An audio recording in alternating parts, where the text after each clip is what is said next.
remember the day perfectly, not because it started out special, but because it ended up tearing a hole right through my understanding of reality.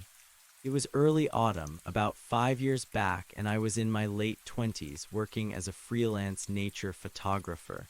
My whole life revolved around chasing light and shadow in wild places, and the Sentinel Peaks were practically my second home.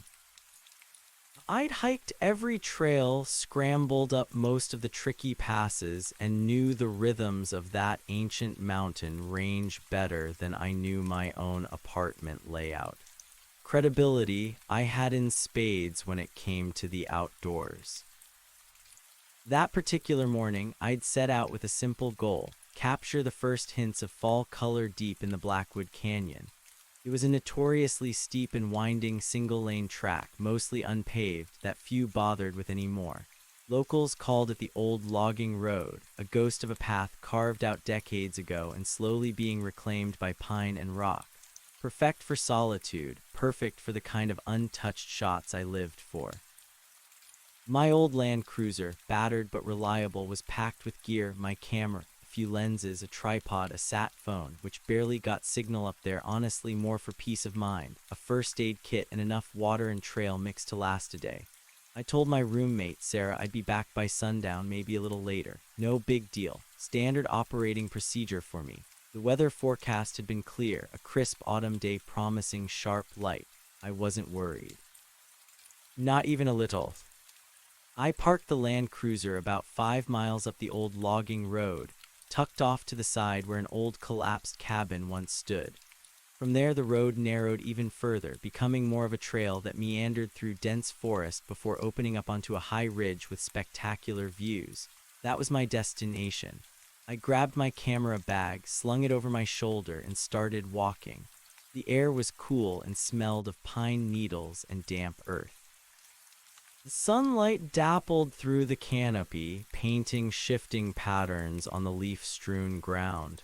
It was exactly what I'd expected, exactly what I loved. The silence up there was usually profound, broken only by the whisper of the wind through the pines or the distant call of a hawk. Today it felt different, not necessarily louder or quieter, just heavier. I chalked it up to the changing seasons, the way nature holds its breath before winter. I even remember thinking it might make for some interesting atmosphere in my photos, a subtle sense of transition. I walked for about an hour deeper into the canyon. The road was rough, overgrown in places, but still discernible. I noticed a few fresh deer tracks in a patch of soft mud, a squirrel chittering somewhere high above. Everything was normal, or so I told myself. It was around the bend where the old road flattened out slightly before another steep climb that I saw it. At first, I didn't even register it as unusual, just a print in the dust. My mind immediately went to an animal, maybe a bear or a coyote, though the shape seemed odd. Then I saw another and another, strung out in a neat line down the middle of the seldom used track. They were distinctly human. I stopped frowning. No one came up this far anymore, not on foot, not without leaving some kind of vehicle at the trailhead, which I certainly hadn't seen. And these weren't boot prints from a modern hiker. These were bare feet, distinct, clear impressions of human feet sunk into the fine ochre dust of the road. And they were walking away from me, deeper into the canyon. My stomach did a weird little flip. It was the first time that day, perhaps the first time in a very long time on that road, that the heavy silence didn't feel peaceful anymore. It felt like something was listening.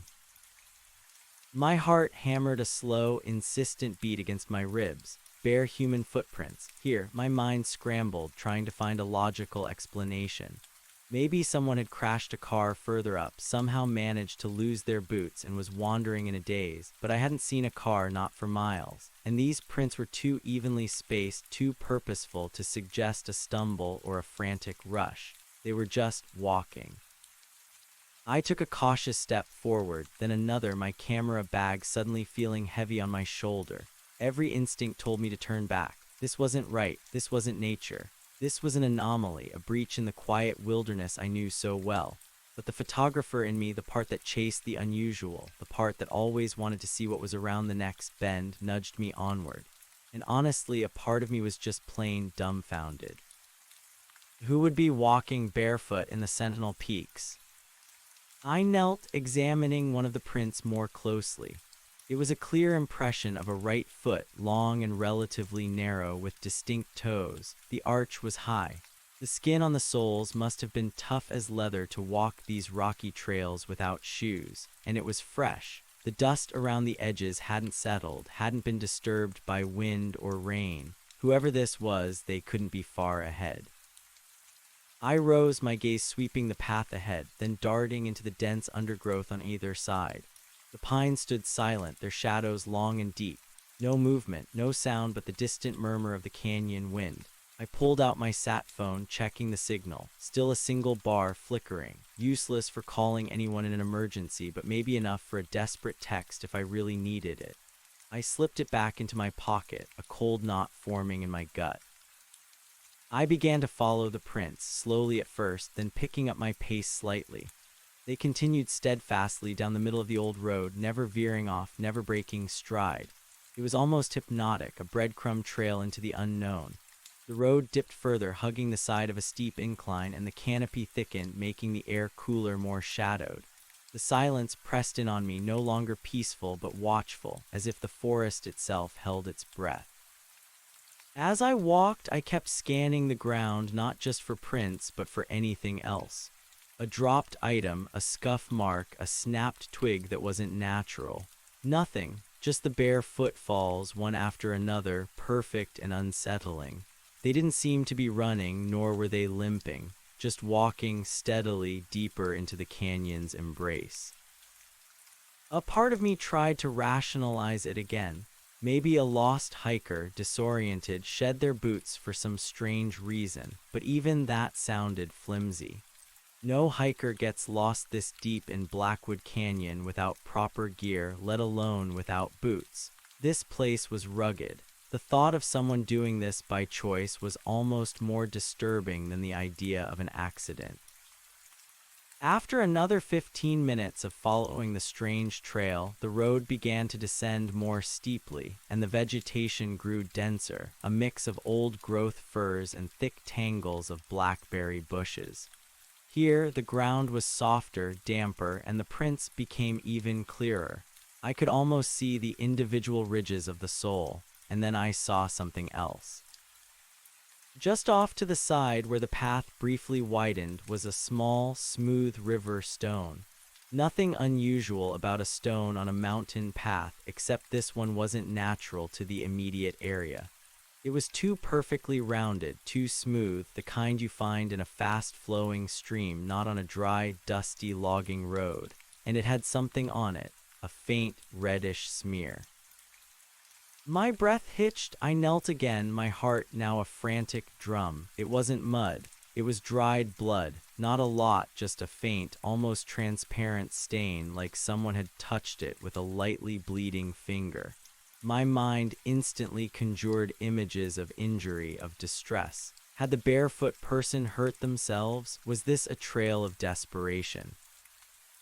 I touched the stone gingerly, then my finger to my nose. No smell of iron, the blood was too old and dry, but it was undeniably blood. This wasn't a game. This wasn't a lost hiker who simply shed their boots. This was something darker, something that whispered of pain or struggle. My gut screamed at me to turn around, to run, to forget I ever saw the prints. But my feet, fueled by a morbid curiosity and a strange sense of responsibility, kept me moving. If someone was hurt out here alone, I couldn't just abandon them. I had a first aid kit, a sat phone, however useless, and I knew these mountains. I could help. The prints continued, unwavering, leading me into a part of Blackwood Canyon I rarely ventured into. It was known for its steep, rocky terrain and a thick, almost impenetrable canopy that kept the sun at bay even at midday. It was a place where old stories of hermit trappers and vanished prospectors lingered in the air like the scent of pine resin. As I rounded another tight bend, the landscape changed subtly.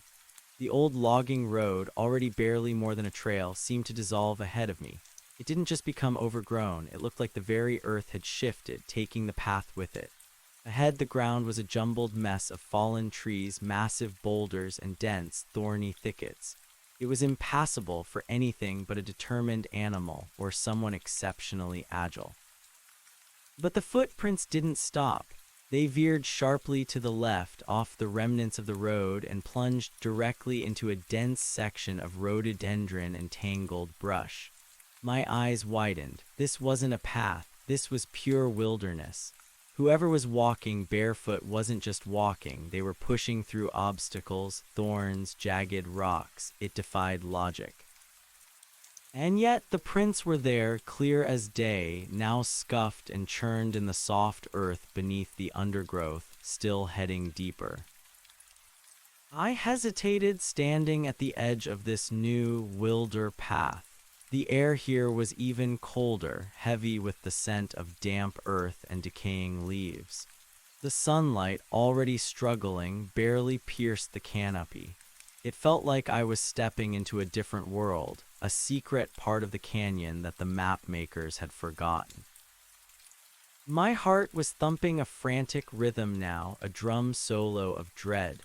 The silence, which had been merely heavy, now felt absolute, suffocating. Every instinct screamed danger. This wasn't just unusual, it was deeply wrong. But the thought of that faint smear of blood on the stone, the image of someone injured and alone, pulled me forward. I had to know, I had to see. Taking a deep breath, I pushed aside a thick curtain of rhododendron branches and stepped off the old logging road, following the faint, impossible trail. The branches clawed at my jacket, snagged on my camera bag, twigs snapped underfoot. The ground was uneven, a treacherous mix of loose rocks and slippery moss. My boots, so comforting moments ago, now felt heavy, clumsy. I found myself wishing, absurdly, that I too was barefoot to better feel the terrain, to move with the same impossible grace these prints suggested. The prints continued, sometimes faint where the ground was too hard, sometimes startlingly clear in patches of soft mud. They twisted and turned, navigating between trees, over fallen logs, through the densest parts of the undergrowth. This wasn't a casual stroll. This was an arduous journey, demanding incredible resilience and a strange familiarity with this hostile terrain. After what felt like an eternity, but was probably only 20 minutes of pushing through the dense growth, I noticed a subtle change in the air. A faint, almost imperceptible scent. Not pine, not damp earth, something else, something metallic, and something else faint like old fire or a faint, sweet decay. The canopy began to thin slightly ahead, revealing glimpses of a gray, overcast sky, though I couldn't remember the forecast changing. Had I been so focused that I hadn't noticed the clouds rolling in? No, the air felt different. It was denser, almost humid, despite the mountain chill. And the silence, once absolute, now seemed to contain a low, distant hum, like a power line or a far-off industrial plant. But there was no power line out here. No industrial plant within 100 miles. The footprints led me to a small clearing hidden deep within the fold of the canyon, and there my blood ran cold. It wasn't a natural clearing. The trees hadn't just stopped growing, they looked like they had been violently pushed aside. Massive pines, some easily 100 feet tall, lay on their sides, their roots torn from the earth like withered old hands grasping at nothing.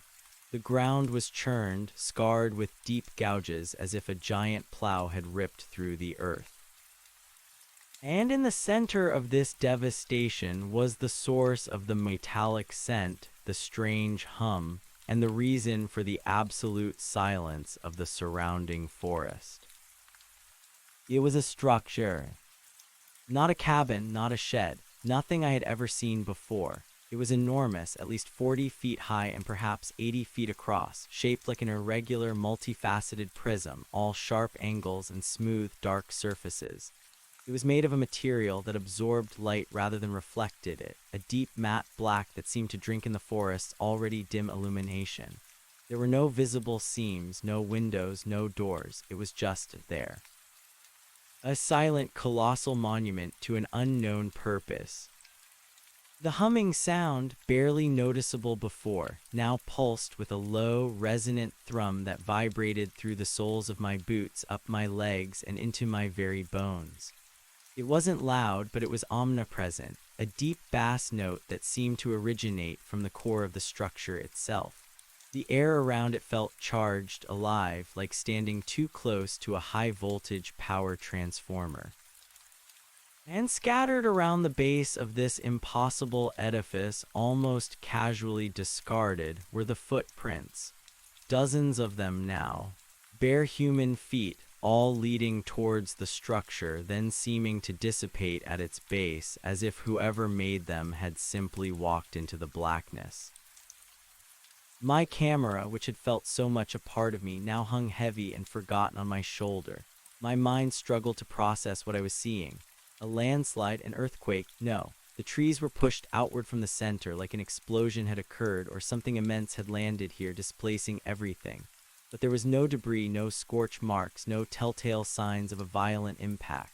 Just this alien structure, surrounded by an impossible clearing. Fear, cold and sharp, pierced through the last vestiges of my curiosity. This wasn't natural. This wasn't human.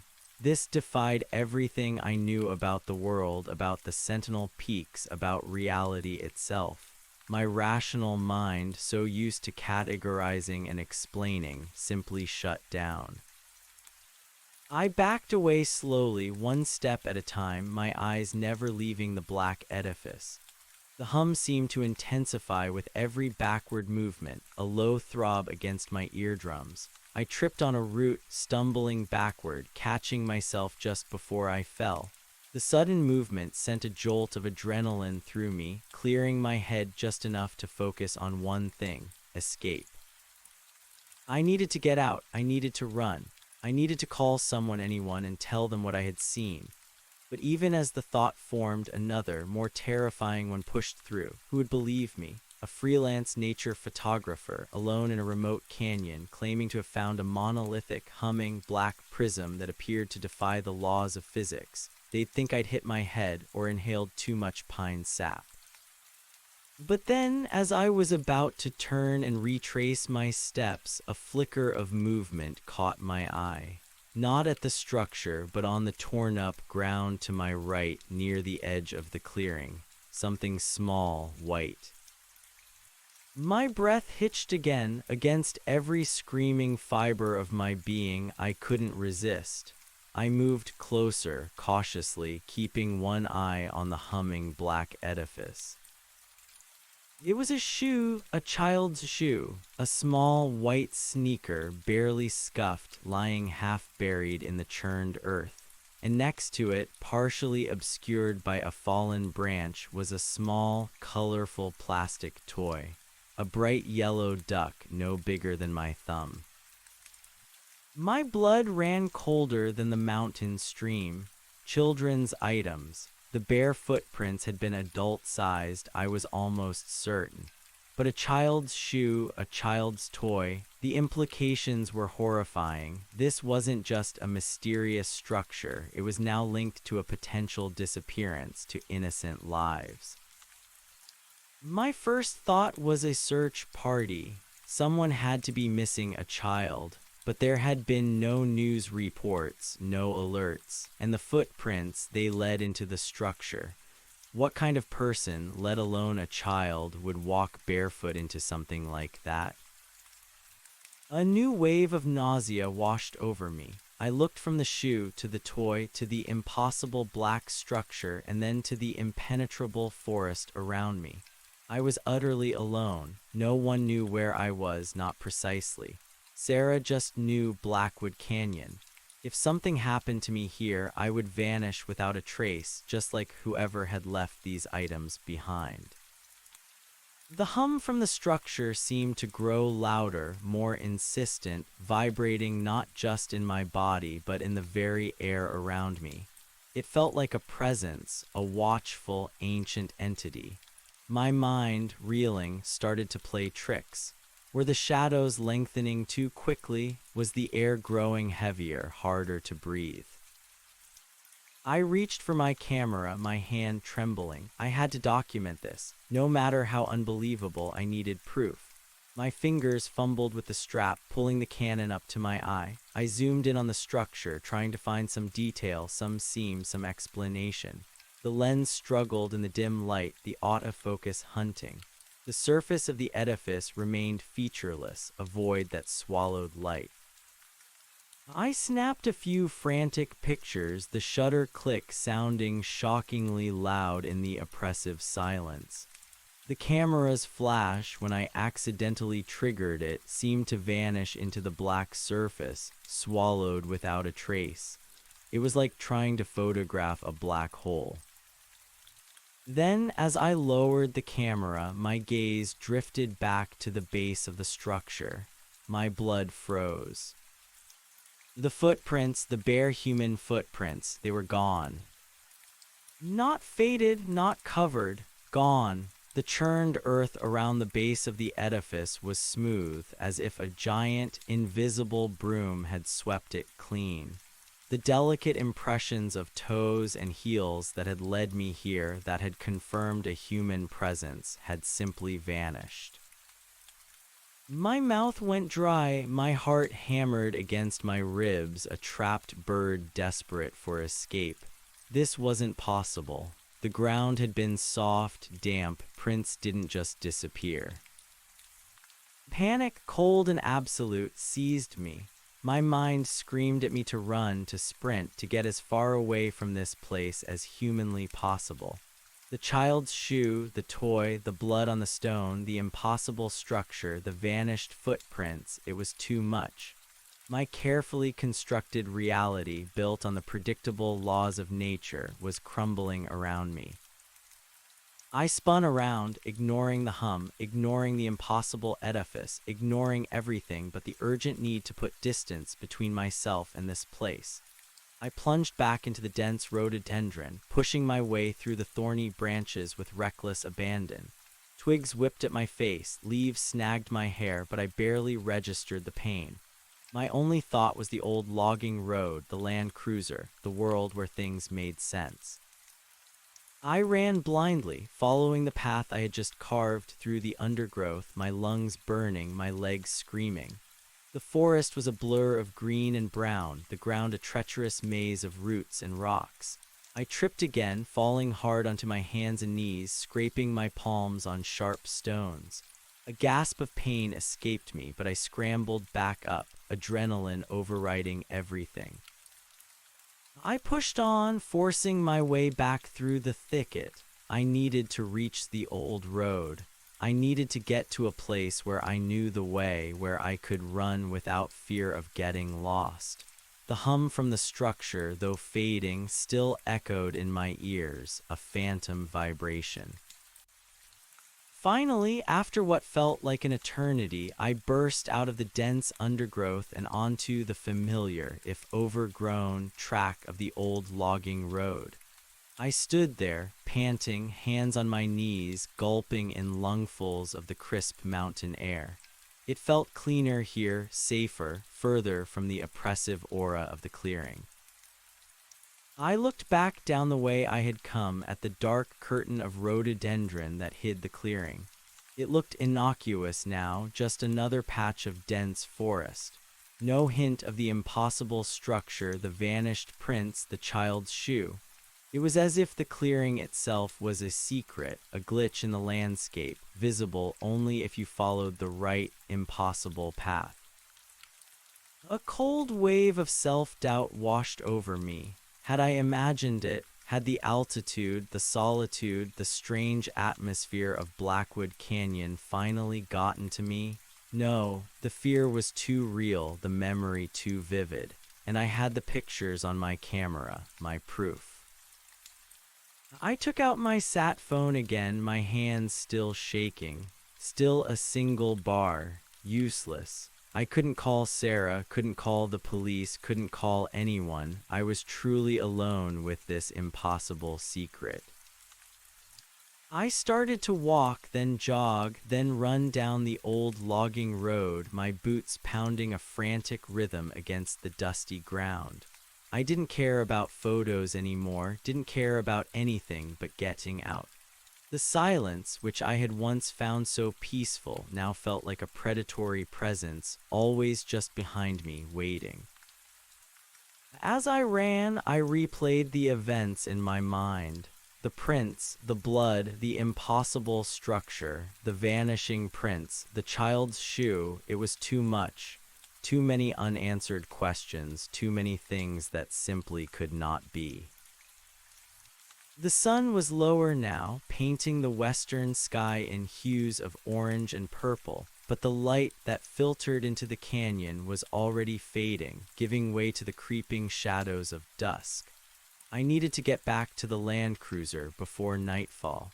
The thought of being caught out here in the dark with that humming black monolith in the canyon made my blood run cold. I pushed myself harder, forcing my tired legs to move faster. The familiar landmarks of the road began to appear, distorted by my fear. The giant boulder that looked like a sleeping bear, the twisted old pine with the lightning scar, the fallen log that spanned the road like a natural bridge. Each one brought a fleeting sense of relief, a confirmation that I was headed in the right direction, back to safety. Then, just as the light was beginning to fail completely, casting long, distorted shadows across the path, I saw it. My Land Cruiser. It was parked exactly where I had left it, tucked off to the side of the road near the collapsed cabin. The sight of its familiar, battered silhouette was like seeing an old friend after a long, terrifying ordeal. Relief, so intense it was almost painful, washed over me. I stumbled the last few yards, my legs giving out slightly, and leaned against the cold metal of the vehicle, gulping in ragged breaths. I unlocked the door, yanked it open, and practically fell inside, slamming the door shut with a solid thud that sounded like a final goodbye to the terror I had just experienced. I leaned my head back against the headrest, my eyes closed, trying to regain my composure. The hum was gone. The silence of the forest was once again just the silence of the forest, though it would never feel peaceful to me again. I started the engine, the familiar rumble of the old Land Cruiser, a comforting sound of normalcy. I put it in reverse, turning the wheel sharply to get back onto the narrow road. My hands were still shaking, gripping the steering wheel so tightly my knuckles were white. As I drove slowly down the old logging road, the darkness deepening with every mile, my mind raced. What was I going to do? Who could I tell? If I tried to explain this, I'd sound insane. But I couldn't just not tell anyone, not with a child's shoe and that thing. My gaze flickered to the passenger seat where my camera bag lay. The pictures, the proof, I had to look at them. I had to confirm it wasn't a hallucination.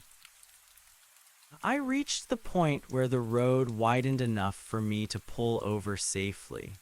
I killed the engine, plunging the interior into near-total darkness, broken only by the faint glow of the dashboard lights. The chill of the night air seeped into the cabin. I fumbled with the camera bag, pulling out my Canon. My fingers, still trembling, found the power switch. The LCD screen flickered to life, showing the last image I had taken. It was a picture of the black edifice. My breath hitched in my throat. It was there. The dark, featureless, impossible structure captured on my memory card. It wasn't a dream, it was real. I scrolled through the other images. The first few were blurry, my hands shaking too much. But then there were a few clearer shots. The sheer, matte black surface, the sharp, alien angles, the faint impression of mass. And then I scrolled to the very first picture I had taken in the clearing. The wide shot encompassing the damaged trees, the churned earth, and in the foreground, unmistakable against the dark earth, the child's white sneaker and the yellow plastic duck. They were there, tangible proof of my horrifying discovery. I wasn't crazy. I wasn't imagining things. This was real. I sat there in the darkness, the faint glow of the camera screen illuminating my horrified face, the impossible images burning themselves into my mind.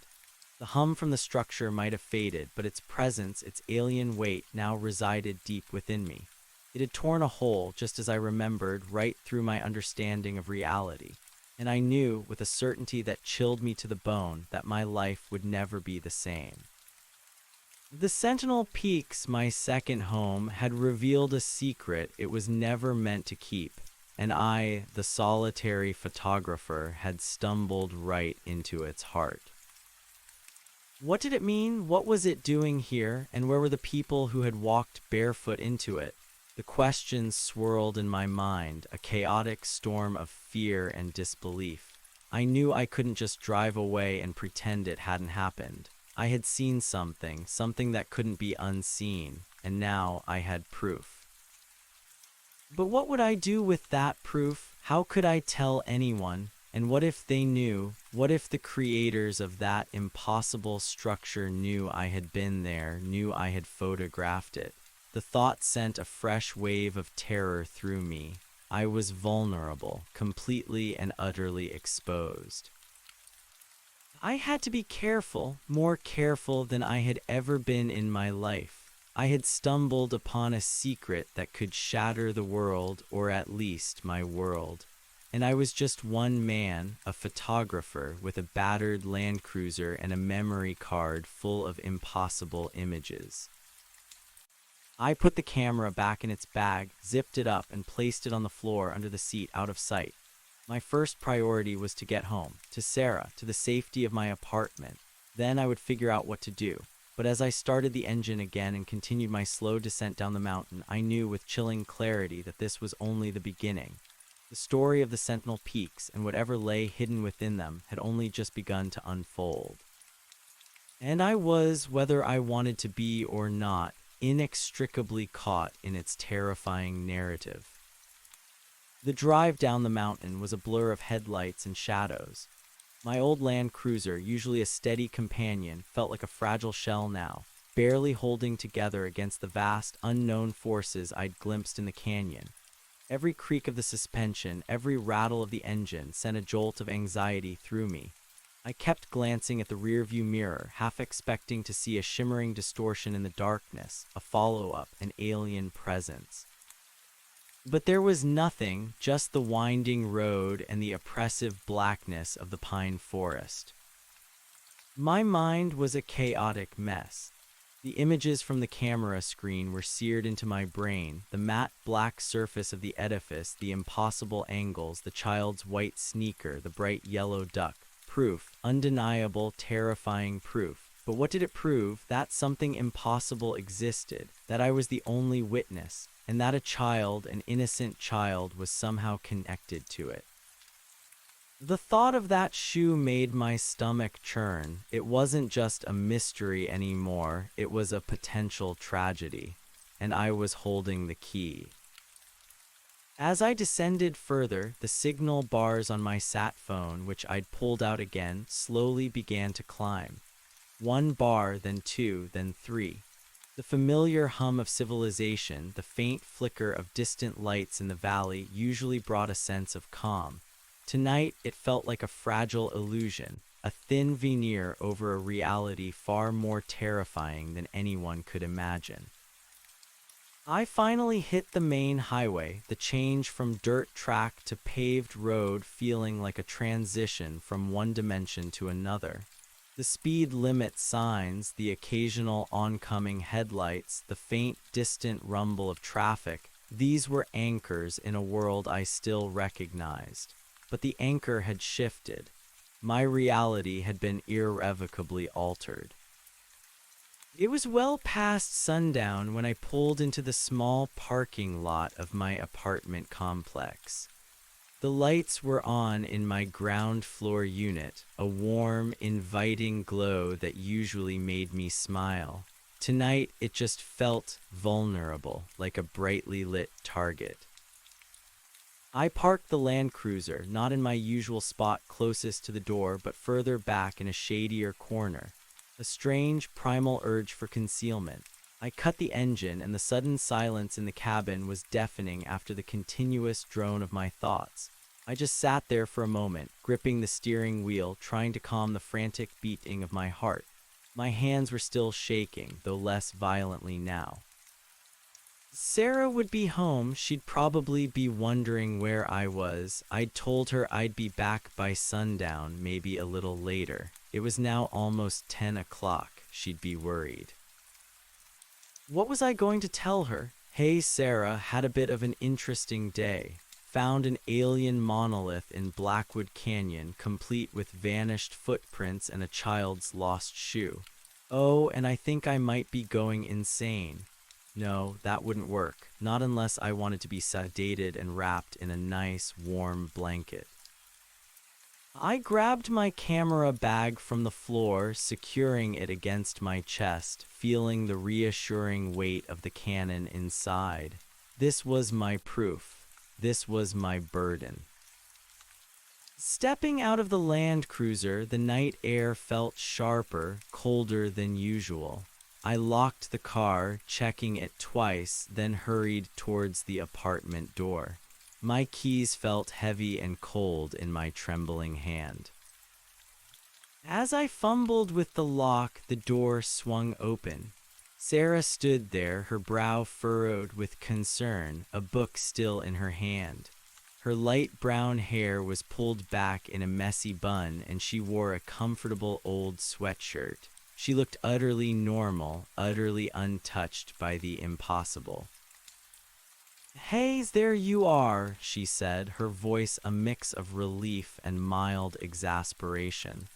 I was starting to get worried. "Everything okay? You're a bit late, even for you." I tried to force a smile, but my facial muscles felt stiff, unwilling to cooperate.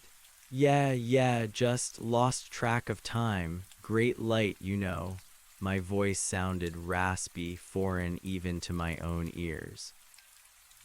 She peered at me, her eyes narrowing. Sarah knew me well. We'd been roommates for 3 years and friends long before that. She could read my moods like an open book. "You look like you've seen a ghost or wrestled a bear. What happened?" I stepped inside, closing the door behind me with a quiet click that felt incredibly loud in the sudden silence. The familiar scent of her brewing chamomile tea and the faint smell of old books filled the air. It was a comfort, but also a stark contrast to the metallic tang and ancient decay I'd experienced hours ago. "Something happened, Sarah," I admitted, my voice barely above a whisper. I walked past her, my camera bag still clutched tight, and dropped it onto the small coffee table in the living room. My knees felt weak. I sank onto the worn armchair, feeling utterly drained. Sarah followed me, her concern deepening. She put her hand on my shoulder. "What is it, Alex? You're scaring me." I looked up at her, really looked at her, and the words caught in my throat. How could I explain? How could I articulate the cosmic dread that had taken root in my soul? Her world, our world, was so neatly ordered. This wasn't just a scary encounter in the woods. This was a crack in the foundation of everything. I don't even know where to begin," I started, running a hand through my hair.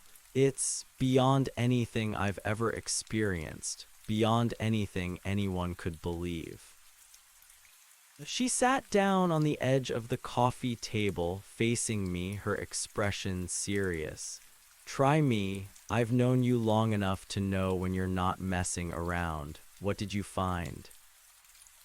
I took a deep breath, trying to organize the chaos in my head. You know how I was going to Blackwood Canyon, the old logging road. She nodded slowly, her gaze unwavering.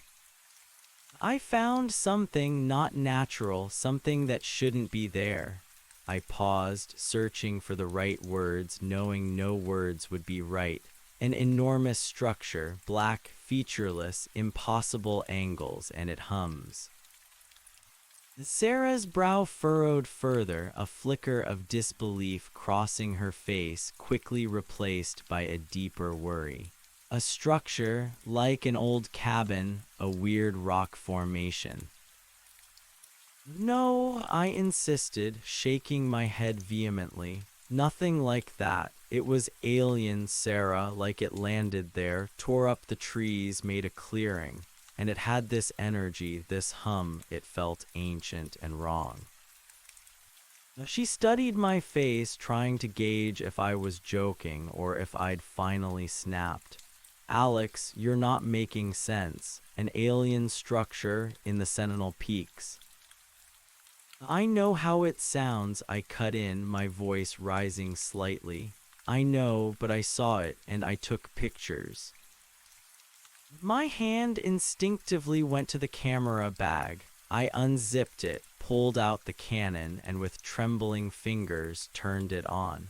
The LCD screen glowed, illuminating the dark living room with its impossible images. Look, I said, holding the camera out to her. Just look. She took the camera, her fingers brushing mine, which were cold and clammy. She looked at the screen, her eyes widening as she scrolled through the images. The first few blurry ones, then the clearer shots of the black edifice. Her breath hitched. What is this? She whispered, her voice barely audible. Her initial skepticism was replaced by a dawning horror. The images, even on the small screen, conveyed a chilling reality. The sheer, matte black surface, the impossible lack of seams or doors, the strange, violent displacement of the surrounding trees, it was all there. And then, I continued, my voice low, I saw this. I guided her finger to the first wide shot, the one showing the ground in the foreground, the child's shoe and the toy. She gasped, her hand flying to her mouth. Oh my God, Alex, a child. Her eyes were wide with a mix of shock and dawning fear. Was there a body? Is that what the blood was? Blood, she asked, her voice trembling. Yeah, I confirmed, on a river stone nearby, just a smear, dried, but it was blood, and there were bare human footprints leading right to the structure, and then they vanished, just disappeared from the ground. Sarah looked from the camera to me, her face pale. Vanished? How could they just vanish? I don't know, Sarah, I said, the helplessness in my voice palpable. I don't know any of it. It defies explanation. It defies physics. It defies everything. I took the camera back, the weight of it suddenly feeling heavier, more significant. I ran, Sarah, I just ran. I've never been so scared in my life. She stared at the blank wall, trying to process it. A child's shoe, no reports of a missing child in the area. Not recently, anyway. I would have heard, you would have heard. Exactly, I said, a fresh wave of dread washing over me. No one seems to know, but someone must be missing a child. And that structure, what if it's connected to other disappearances? The old stories of vanished prospectors, hermit trappers who never came back. Sarah stood up and began pacing the small living room, her movements agitated. This is insane, Alex. This is absolutely insane. You're telling me you found some alien monolith that's sucking up children in the Sentinel Peaks. I'm telling you what I saw, I insisted, my voice firm despite the tremor in my hands. And I have proof, it's all right here. I tapped the camera. So, what do we do? She stopped pacing and looked at me, her eyes filled with a mixture of fear and determination. We can't go to the police, not with this story. They'd lock you up in a padded room before you finished your sentence. You know that, right? I know, I admitted, my shoulders slumping. That's why I'm asking you, you're the sensible one. Sensible, she scoffed, a humorless laugh escaping her lips. Sensible doesn't cover alien monoliths and vanishing footprints. She paused, then took a deep breath. Okay, let's think. First, this stays between us. Absolutely, we don't tell anyone, not a soul, for now. I nodded, relief washing over me that she wasn't dismissing me outright, that she believed me. Or at least believed that I believed it. Second, she continued, we need to secure those photos, back them up, multiple copies on different drives, hidden. If anything happens to that camera, we need those images. Already thinking about it, I said, my mind starting to shift into a more practical gear, away from pure terror. I have a few external hard drives, and I can upload them to a secure cloud server, encrypted. Good, she said, her voice more grounded now. Third, we need more information. This isn't just a random event. There has to be a pattern, some history, something. What kind of information? I asked. Local legends, historical disappearances in the Sentinel Peaks, anything unusual that's been reported that matches the general area, she explained, already formulating a plan. Sarah was a research assistant for a history professor, incredibly meticulous and resourceful. The hum, the metallic smell, the strange atmosphere, maybe there have been other sightings, other reports that were dismissed as hoaxes or hallucinations.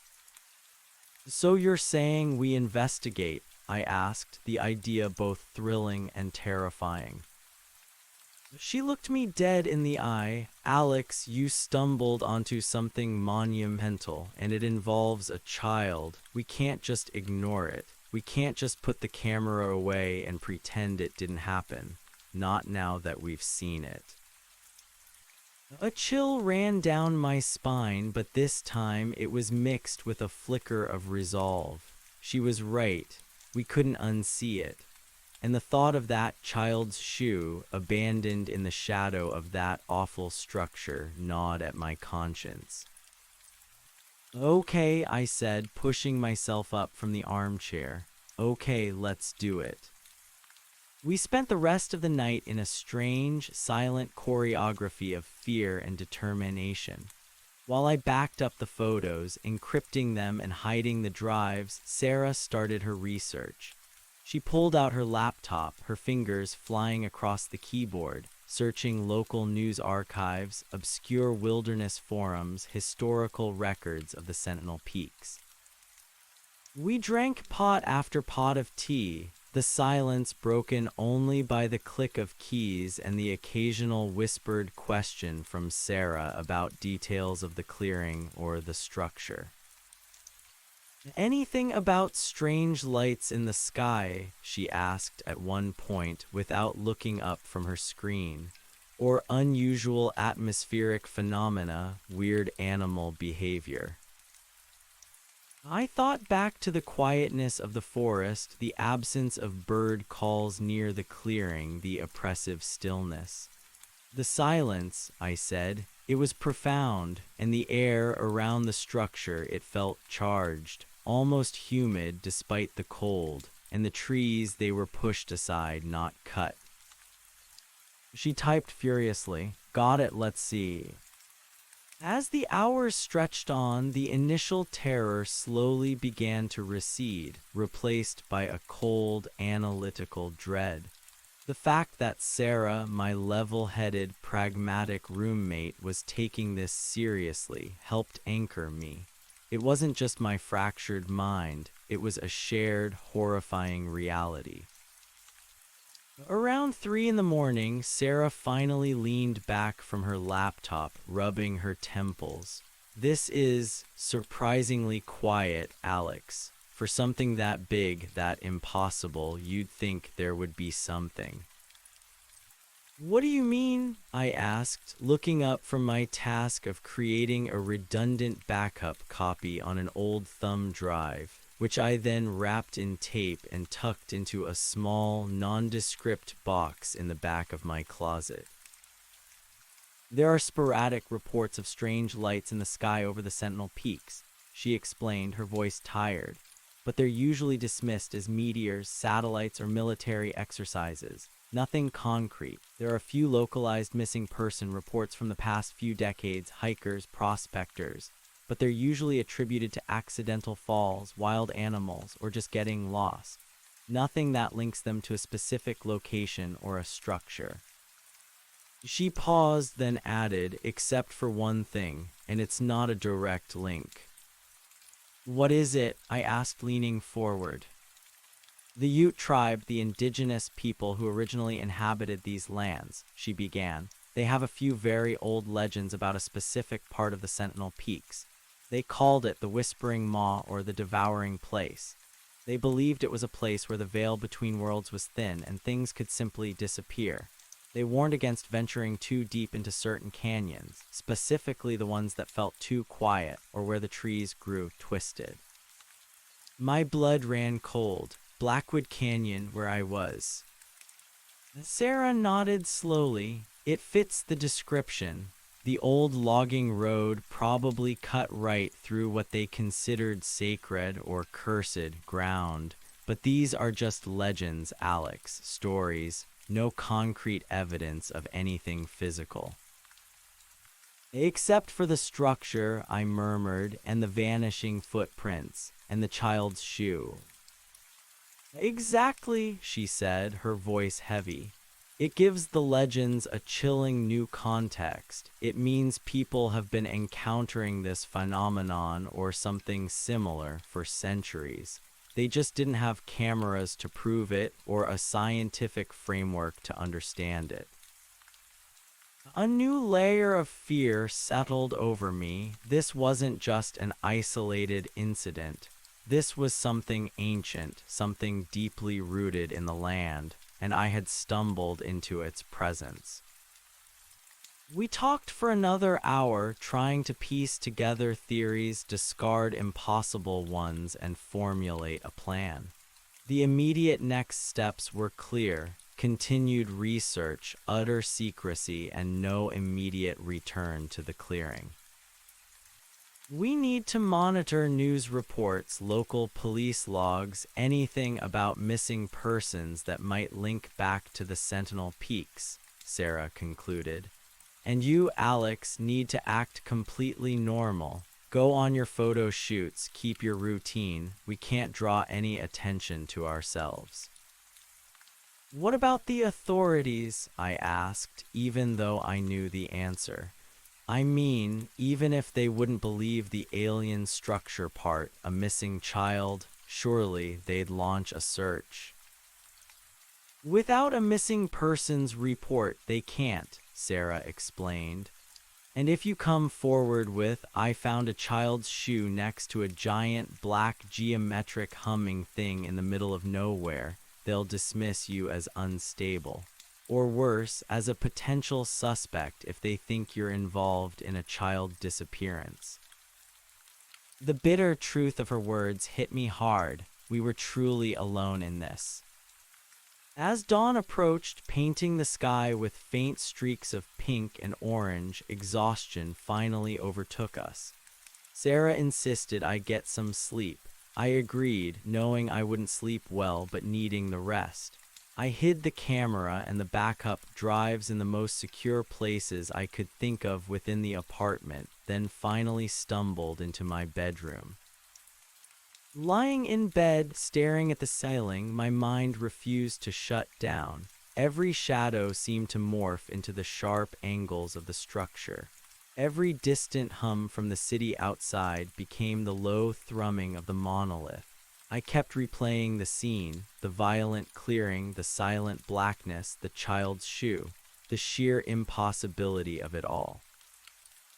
The fear was no longer a frantic panic, but a deep, cold dread that had settled in my bones. It was the fear of the unknown, of the incomprehensible.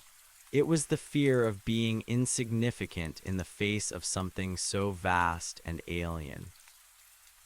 The next few days were a blur of forced normalcy and covert research. I went through the motions of my freelance work, editing old photos, contacting clients, even venturing out for a short, uneventful hike on a well-traveled trail just to keep up appearances. Each time I stepped outside, I felt a pervasive sense of vulnerability, a chilling awareness that the world wasn't what I thought it was. Every shadow seemed deeper, every silence more ominous. Sarah, true to her word, became a research machine. Our apartment, once a haven of quiet domesticity, transformed into a clandestine operations center. Her laptop was almost constantly open, pages of articles and maps spread across the coffee table. She combed through decades of local newspaper archives, coroner reports, historical societies' records. "Anything, Sarah?" I'd ask every evening, my voice laced with a desperate hope. Her answer was always the same, a frustrated shake of her head. Just whispers, Alex, legends, coincidences, nothing that screams alien monolith. One evening, about a week after the incident, she found something. "Listen to this," she said, her voice tight with a strange mix of excitement and unease. "It's an old newspaper clipping from 1978, a small piece buried deep in the local paper. Local man missing in Sentinel Peaks. Gerald Thorne, 47, a self-proclaimed prospector, failed to return from a week-long solo expedition into the remote Blackwood Canyon region. Search parties found no trace of Thorne or his equipment. His family expressed bewilderment, stating Thorne was an experienced outdoorsman who knew the area like the back of his hand. And then this. The family mentioned he was obsessed with strange rock formations and unusual atmospheric events he claimed to have witnessed in the canyon. My heart hammered against my ribs. Blackwood Canyon, strange rock formations, that sounds too close. "It does," Sarah agreed, her eyes wide. "And here's another one even older, 1923. Local trapper vanishes without a trace. Silas Finch, 61, a reclusive trapper known for his extensive knowledge of the Sentinel Peaks, disappeared from his remote cabin. His cabin was found untouched, his traps empty, and his belongings undisturbed. Locals claimed he walked into the mountain after seeing a ghostly light and hearing the mountain sing." "The mountain sing," I repeated, a shiver running down my spine. "The hum, Sarah, he must have heard the hum." "It's possible," she said, though her voice was laced with a healthy dose of skepticism that didn't quite reach her eyes. "These are circumstantial, Alex, but they show a pattern of unexplained disappearances in that specific, remote area, often associated with vague, supernatural-sounding phenomena. People dismissed them as madness or just getting lost." "But they weren't lost," I whispered, the weight of the historical mystery pressing down on me. "They were drawn in, like I was, by the prince." The more we researched, the more the pieces, however disparate, began to form a terrifying picture. The Sentinel Peaks weren't just mountains, they were a place of profound mystery, a gateway to something ancient and inexplicable. And the structure was at its heart. One afternoon, while Sarah was at her university job, I found myself drawn back to the photos. I pulled up the encrypted files on my laptop, the images glowing eerily on the screen. The black edifice, cold and indifferent, stared back at me. I zoomed in pixel by pixel, searching for anything I might have missed. A symbol, a marking, a seam. But there was nothing, just that matte, light-absorbing surface. Then I focused on the child's shoe, a small white sneaker with faint traces of dirt. I tried to determine the brand, the size. It looked like a child's size 10 or 11 for a kid probably aged 4 to 6. And the bright yellow duck toy, a simple, mass-produced plastic toy. It was heartbreakingly mundane, a stark contrast to the impossible setting. A sudden, overwhelming urge seized me. I needed to go back, not to approach the structure, but to the old logging road, to the general area, to see if anything had changed, to confirm it was still there, to make sure the forest hadn't somehow healed itself, erasing all traces.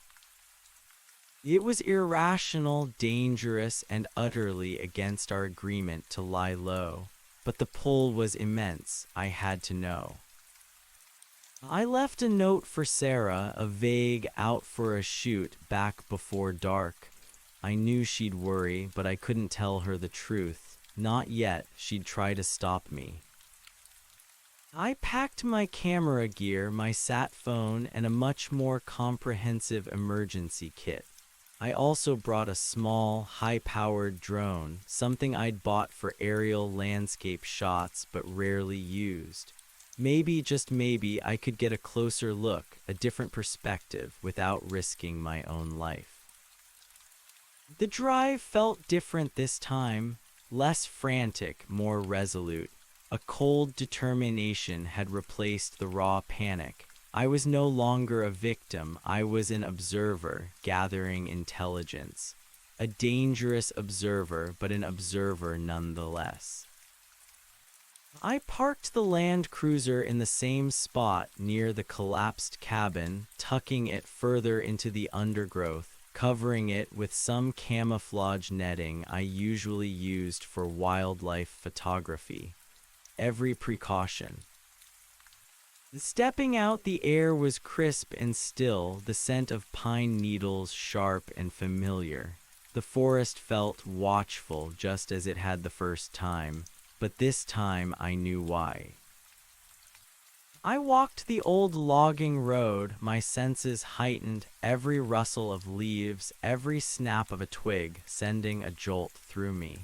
I moved slowly, deliberately, my gaze sweeping the trees, searching for any sign of movement, any change. The path was exactly as I remembered it. The deer tracks, the chittering squirrel, the silent pines. Then I reached the bend where I had first seen them. The footprints. I stopped dead, my breath catching in my throat. They were gone, just as they had been at the base of the structure. The dust was smooth, undisturbed. It was unsettling. It was as if they had never existed.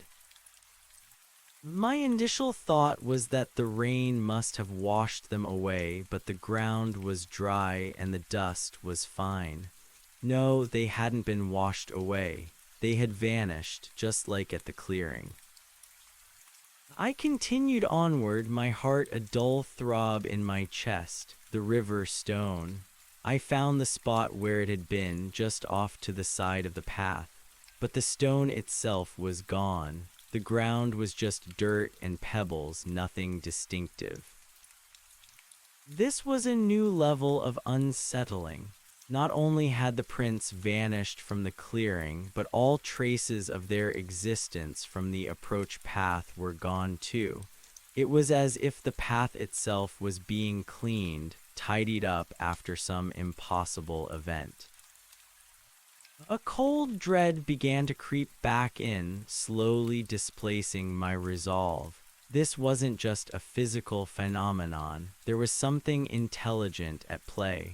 Something that was aware of its presence and capable of erasing its tracks. My footsteps felt heavy, reluctant, as I approached the point where the logging road had dissolved into a jumbled mess of fallen trees and boulders. This was it, the point of no return, the edge of the known world. The air here was subtly different, colder, heavier. The faint, almost imperceptible metallic scent was back, mingled with that sweet old decay and the profound silence. I hesitated, pulling out the drone from my backpack. It was a small, foldable model, quiet and agile. I powered it on, the rotors whirring softly as it came to life. I connected it to my phone, the screen showing the drone's camera feed.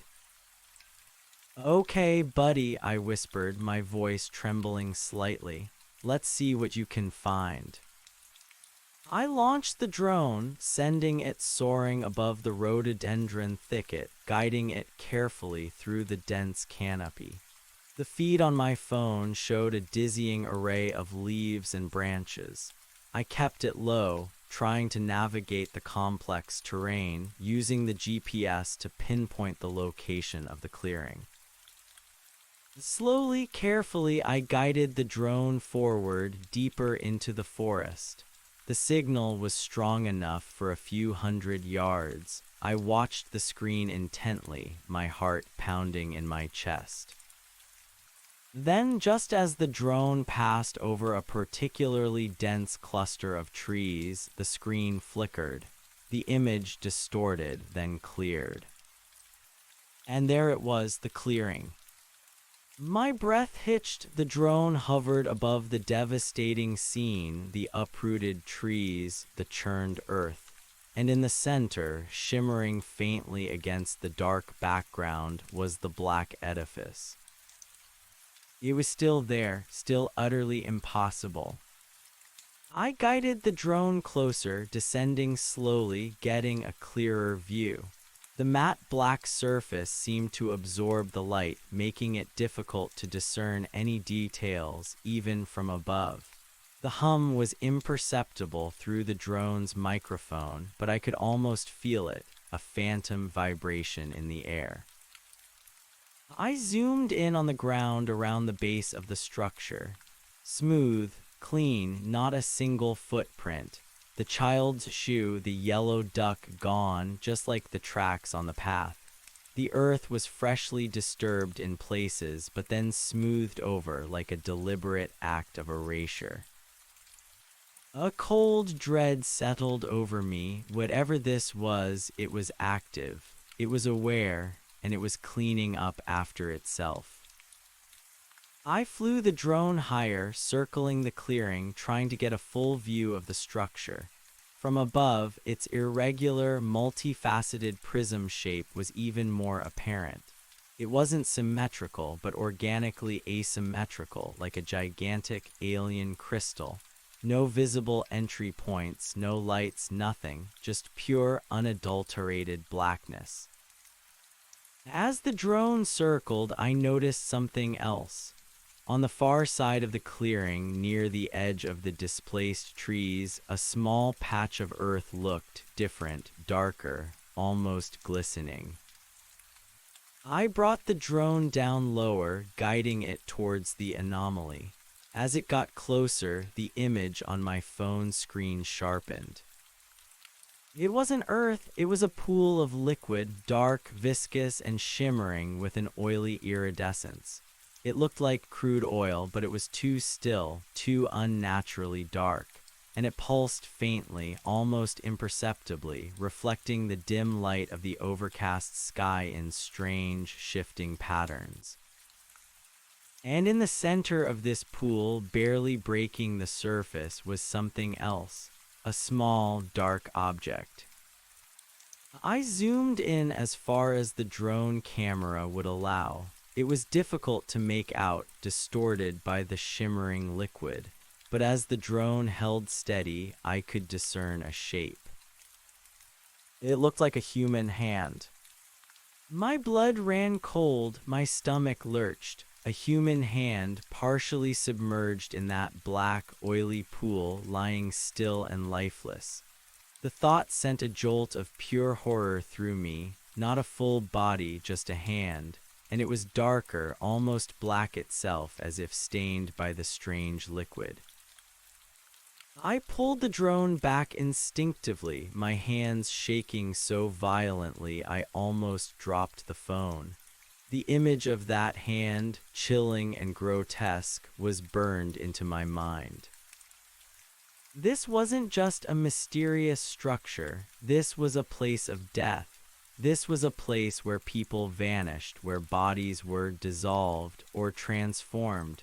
The implications were horrifying. The child's shoe, the blood on the stone, it was all connected to this macabre alien presence. As I hovered the drone, trying to compose myself, a sudden, sharp crackle erupted from the phone. The image on the screen distorted wildly, then went black. "No," I cried out, my voice raw with panic. "What happened?" I tried to regain control, pressing buttons frantically, but the drone was unresponsive. The signal was gone. The battery indicator, which had been nearly full, now showed empty. It had simply died or been killed. A chill wind swept through the canyon, rustling the leaves. The silence, which had been merely heavy before, now felt truly predatory. I knew with an absolute certainty that I had been seen, that my drone, my eye in the sky, had been detected. My heart hammered against my ribs, a desperate drumbeat against the silence. This was far more dangerous than I had imagined. It wasn't just passively existing, it was actively reacting. It was aware of surveillance. I looked up, straining my ears, trying to detect the drone's fall. But there was nothing. No thud, no crash, just the profound, oppressive silence. It had simply vanished, like the footprints, like the stone, like the child's shoe. Panic, cold and absolute, seized me again. I was exposed. I had pushed too far. I turned and fled, not caring about stealth, not caring about drawing attention. I plunged back into the thick rhododendron, fighting my way through the thorny branches, desperate to put distance between myself and that place. The image of the black hand in the viscous pool flashed in my mind, fueling my frantic escape. I ran until my lungs burned, until my legs screamed in protest, until I burst back onto the familiar, if overgrown, logging road. I didn't stop, didn't look back. I just ran, my boots pounding a desperate rhythm on the dusty ground until I reached the Land Cruiser. I tore off the camouflage netting, yanked open the door, and scrambled inside, slamming the door shut. My hands trembled violently as I fumbled with the keys, starting the engine with a roar that felt like a scream of terror. I didn't bother to pull over safely. I reversed haphazardly, spinning the tires, desperate to get away. As I drove down the mountain, the sun was already dipping below the horizon, casting long, menacing shadows. The drone was gone. My proof, my eye in the sky, my attempt at safe reconnaissance had been annihilated, and I had seen something truly horrifying. The human hand. I knew now this wasn't just a mystery, it was an active threat, and I had poked it. My mind raced not with fear alone, but with a new, sharper edge of desperation. The structure wasn't just a passive anomaly. It was a predator, or something akin to one, lying in wait, and it was aware of me. The hum, the silence, the vanishing prints, the missing stone, the child's shoe, the yellow duck, the vanished drone, and the horrifying hand in the black, oily pool. It all converged into a single, terrifying truth. The Sentinel Peaks had not just revealed a secret, they had revealed a grave. And I, the nature photographer, was now caught in its deadly orbit. I had proof, yes, but the cost of gathering it was rapidly escalating. And I had a chilling certainty that my actions had just escalated the stakes immeasurably. I was no longer a curious observer. I was now a known entity, a lingering presence around something that preferred to remain hidden. And I had to tell Sarah everything. The drive back to the apartment was a blur of heightened paranoia. Every shadow that danced across the road seemed to coalesce into the black, unyielding form of the monolith. Every distant car light felt like a watching eye. Every rustle of leaves in the passing trees sounded like an invisible pursuit. My hands were clamped to the steering wheel, knuckles white, a desperate anchor to the illusion of control. The image of that hand, dark and lifeless in the viscous black pool, replayed in my mind like a cursed, endless loop. It wasn't just a mystery anymore, it was a charnel house. I pulled into the apartment complex parking lot, not even bothering with the camouflage netting this time. My entire body thrummed with residual adrenaline and a cold, visceral terror.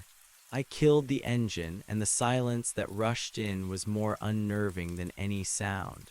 I could hear my own ragged breathing, the frantic beat of my heart against my ribs. Sarah would be home. She'd be worried sick about my vague note. How was I going to tell her?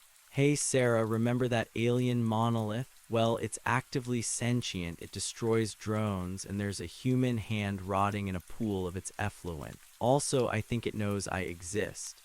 The words tasted like ash in my mouth, but I had to tell her we were in this together now. I stumbled out of the Land Cruiser, grabbed my backpack, and hurried towards the door. The apartment lights were on, casting a warm, inviting glow that did little to dispel the chill that had settled deep in my bones. I fumbled with my keys, my hands shaking so badly I almost dropped them. Before I could insert the key, the door swung open. Sarah stood there, her face etched with a deeper worry than I had ever seen. Her arms were crossed, and she clutched a crumpled piece of paper, my note. Her eyes, usually so warm and bright, were wide and filled with apprehension. Alex, thank God, she breathed, relief momentarily overriding her anger. What the hell happened? You said you'd be back before dark, a short shoot. It's almost midnight. I was about to call the sheriff. Her voice was sharp, but the underlying concern was palpable. I pushed past her, not bothering to offer a flimsy excuse this time. I walked into the living room, dropped my backpack with a heavy thud, and sank onto the worn armchair, feeling utterly depleted. My legs felt like jelly, and my chest ached with a dull, constant pressure. Sarah followed, her gaze raking over me. Alex, you're white as a sheet. You look like you've seen a ghost, worse than last time. What happened out there? You didn't go back, did you? Her voice had lowered, a tremor entering it as her eyes found mine. The question hung in the air, heavy with unspoken dread. I nodded slowly, my throat tight. I went back, Sarah. My voice was a gravelly whisper. I had to. I needed to know if it was still there, if I'd imagined it, and I brought the drone. Her eyes widened further, a gasp escaping her lips. The drone? Alex, are you insane? We said we'd lay low, we'd research. I know, I interrupted, running a hand through my already disheveled hair. I know, but the urge was overwhelming. I needed proof, a different perspective. I swallowed hard, trying to steady my racing thoughts. And I got it. Oh God, Sarah, I got it, but it came at a cost. I looked at her, my eyes pleading for understanding, for belief, for anything to anchor me to sanity. The footprints, I began, my voice barely audible. The ones on the old logging road, the faint ones that led me into the thickets, they're gone, just like at the clearing. And the river stone, the one with the blood, it's gone too. As if it was never there, everything was cleaned up, erased. Sarah's face paled, her hand going to her mouth. Cleaned up, but how? I don't know, I said, shaking my head, but it's not a natural process. It's too deliberate. Whatever it is, it's aware, it's intelligent, and it knows I was there. I paused, gathering my courage for the next part. This was the hardest. I flew the drone over the clearing. It's still there, the structure, still black, still humming, still impossible. Her eyes were fixed on me, wide with horror and a growing terror. And the drone, what happened to the drone? It died, I whispered, the memory of the sudden signal loss, the dead screen, sending a fresh wave of nausea through me. It just went black. No crash, no sound of it hitting the ground, just gone, vanished like everything else. It detected it, Sarah. It knew it was being watched. She stared at me, speechless for a moment, her face a mask of disbelief and fear. Alex, this is beyond anything we imagined. It's not just a passive object. It's active. I nodded, my gaze dropping to my hands, still trembling in my lap. But that's not the worst of it. I took a deep, shuddering breath. Before the drone died, I saw something. In that churned earth around the structure, there was a pool of black, oily liquid. It shimmered. And in the center of it, Sarah, I saw a hand. A human hand, dark, almost black itself, partially submerged, lifeless. The words hung in the air, heavy and suffocating. Sarah let out a small, strangled cry, her eyes welling up with tears of horror. She sank slowly to the floor, her legs giving way, staring at me with a look of pure, unadulterated terror. A hand, she choked out, her voice barely a whisper. Oh my God, Alex, a human hand. This is a nightmare. I could only nod, tears finally stinging my own eyes. The image, the implications were too much to bear alone. The child's shoe, Sarah, the blood, the vanishing people. This isn't just a mysterious anomaly. It's a tomb, or worse, a processing plant for something. The last words were almost too terrifying to voice. She buried her face in her hands, her shoulders shaking. This changes everything, Alex, everything. We can't just research anymore. We can't just lie low. This is evil. We have to do something. We have to tell someone, but who? Who would believe us? I countered, the helplessness creeping back in. An alien structure, vanishing footprints, a drone that disappears, and a severed hand in a black pool. They'd think we're psychotic. And now it knows about me. What if it comes for me, for us? Sarah looked up, her face streaked with tears, but her eyes, despite the terror, held a flicker of steel. No, it won't. We have to be smarter. We have to figure this out. We have the photos. You still have the original photos from your camera, right? Yes, I confirmed, backed up in multiple places, encrypted. Good, she said, pushing herself up, her fear slowly morphing into a desperate resolve. Those are our only real leverage, our only proof. We can't go to the authorities without a much more cohesive story and a lot more corroborating evidence. Otherwise, we become the story, and not in a good way. We spent the rest of the night in a frantic, hushed discussion. The terror was still there, but it was now laced with a grim determination. The idea of being targeted by an unseen, incomprehensible entity was chilling, but the thought of that child's shoe, that human hand, compelled us forward. We need to find out about historical disappearances, specifically focusing on any that might have occurred in the exact Blackwood Canyon area. Sarah said, pacing the living room again, her mind already racing. And we need to look for any unofficial reports. Local gossip, forgotten anecdotes. People don't just vanish without someone noticing, even in remote areas.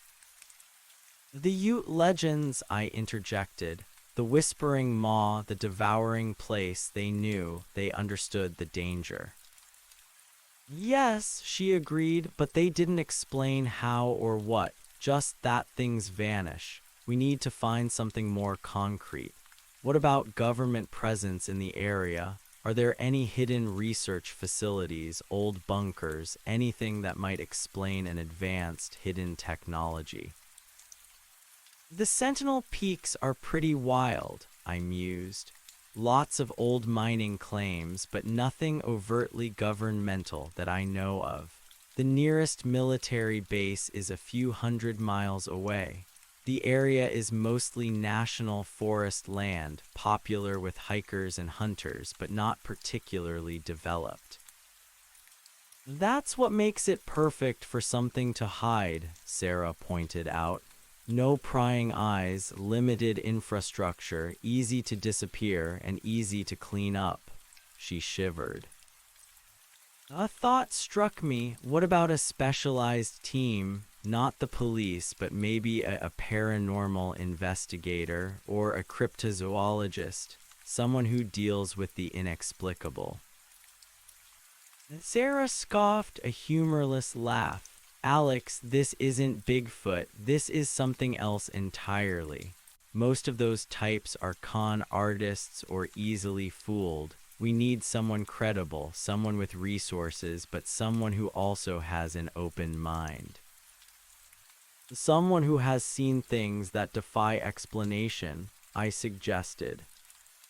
She stopped pacing, her gaze fixed on the wall. Maybe, but finding someone like that who would believe us without dismissing us as lunatics is a needle in a haystack. And if they do believe us, what then? Are we putting them in danger too? The question hung heavy. The ethical dilemma was stark. We had stumbled onto a secret that was actively murderous. Involving others meant exposing them to the same threat, but keeping it to ourselves felt like complicity. We talked until the first light of dawn painted the sky. We decided on a few immediate steps. First, absolute secrecy. No one was to know. Second, Sarah would intensify her research, focusing on any and all unexplained phenomena, disappearances, or even vague historical accounts tied to the Blackwood Canyon region. Third, I would continue my photography routine, but I would avoid the Sentinel Peaks entirely for a while. Any deviation from normalcy could be a risk. And finally, we would begin a discreet, careful search for someone who might be able to help, someone who lived on the fringes of accepted science, but possessed the intellect and resources to handle something like this. The next few weeks were a strange, tense dance between forced normalcy and growing paranoia. I went on my usual hikes, but every rustle of leaves, every distant bird call made me jump. I found myself scanning the skies, not for interesting cloud formations, but for anything unusual, anything that hinted at a presence beyond the mountains. The hum, though not physically present, vibrated constantly in my subconscious. Sarah, meanwhile, transformed into a relentless researcher. Our apartment became a war room. Her laptop was almost permanently open, surrounded by stacks of books on local history, geology, folklore, and even fringe science. She delved into old forums, obscure academic papers, and digitized archives of local newspapers from a century ago. Anything, I'd ask every evening, my voice laced with a hope I barely felt. Her answers were a mix of frustrating dead ends and chilling coincidences. More Ute legends about spirit doors and places where the mountain breathes, she reported one night, pushing her glasses up her nose. They have specific rituals to ward off the stealing shadows in certain canyons. It's all too vague to be useful, but it confirms the area has a long history of perceived strangeness. Another evening, she found something else. There was a series of unexplained livestock mutilations in the 1960s in the foothills near the Sentinel Peaks. Local ranchers claimed it wasn't predators. Perfect surgical cuts, drained of blood, always dismissed as hoaxers or bizarre animal attacks, but it happened in proximity to the canyon entrance. Drained of blood, I echoed, a cold knot forming in my stomach. I thought of the smear of blood on the river stone, the black hand in the viscous pool. The pieces, however disparate, were starting to coalesce into a truly terrifying pattern. The more we learned, the more isolated we felt. Who could possibly believe this? Every lead Sarah pursued seemed to confirm the scale of the phenomenon, yet offered no path forward for intervention. The official channels were a dead end. The unofficial ones were full of quacks and fantasists. Our conversations became hushed, filled with what-ifs and could-its. We ate takeout more often, our usual routines abandoned in favor of research and anxiety. Sleep became a luxury, often interrupted by nightmares of black monoliths and vanishing children. One afternoon, about a month after my second trip, Sarah came home from the university library, her face pale, a thick, bound book clutched in her hands. She dropped it on the coffee table with a thud. "Alex," she said, her voice barely a whisper, "I think I found something big and terrifying." I looked up from my laptop where I'd been trying in vain to distract myself with editing old landscape shots. The tremor in her voice was unmistakable. "What is it?"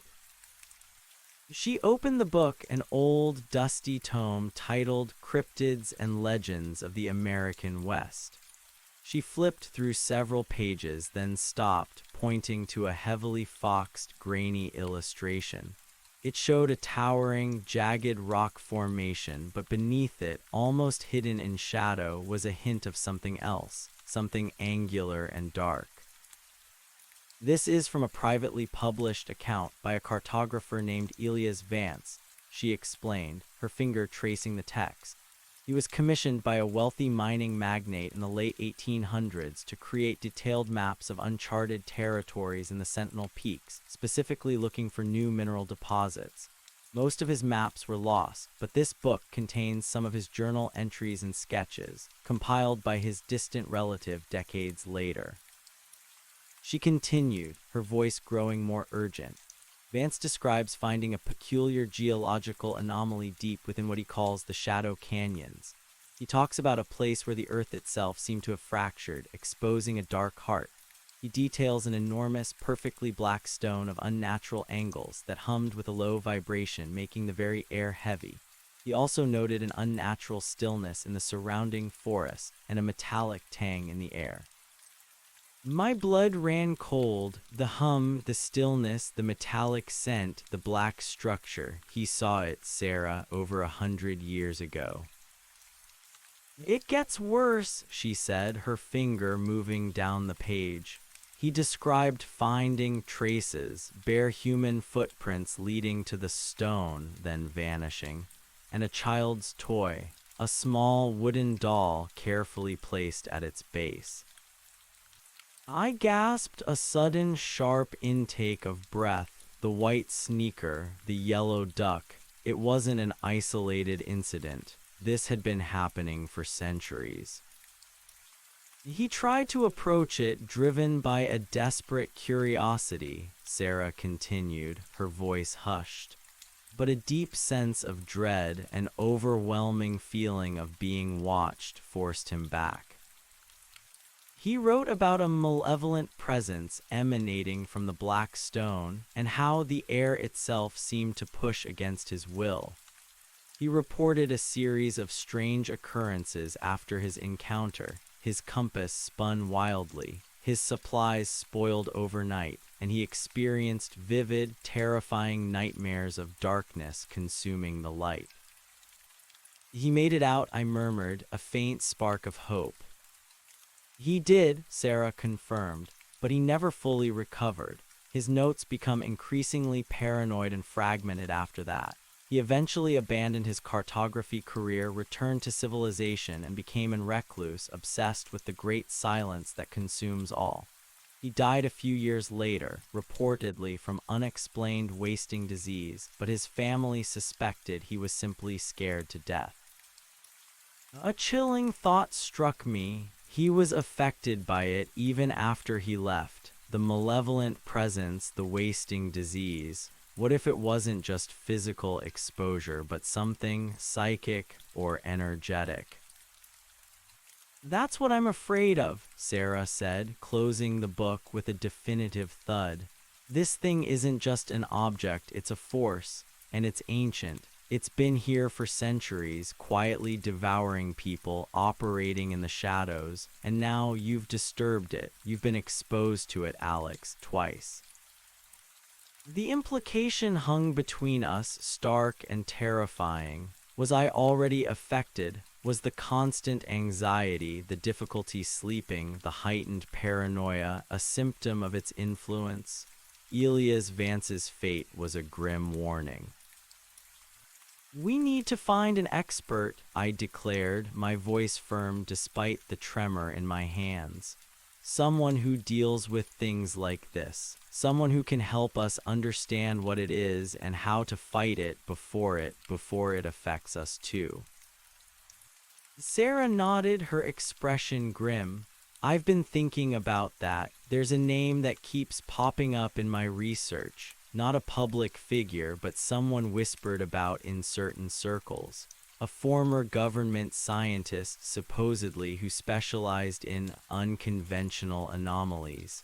Dr. Eris Thorne. Thorne, I asked, a flicker of recognition. Any relation to Gerald Thorne, the prospector who vanished in Blackwood Canyon in 1978? Sarah's eyes widened. I hadn't thought to check. I just had the name. Let me see. She quickly pulled out her laptop, her fingers flying across the keyboard. After a few minutes of intense searching, she gasped.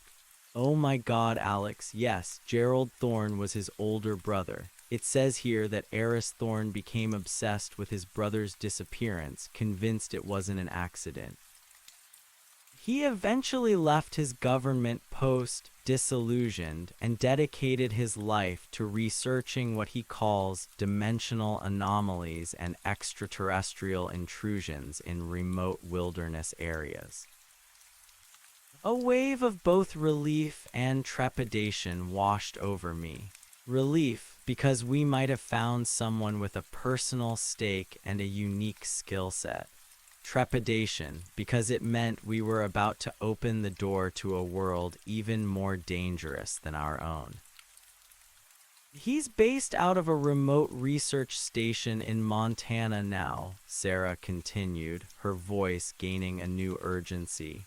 Highly reclusive, doesn't trust anyone, but he might be our only hope. He has a history with Blackwood Canyon. He has a personal connection.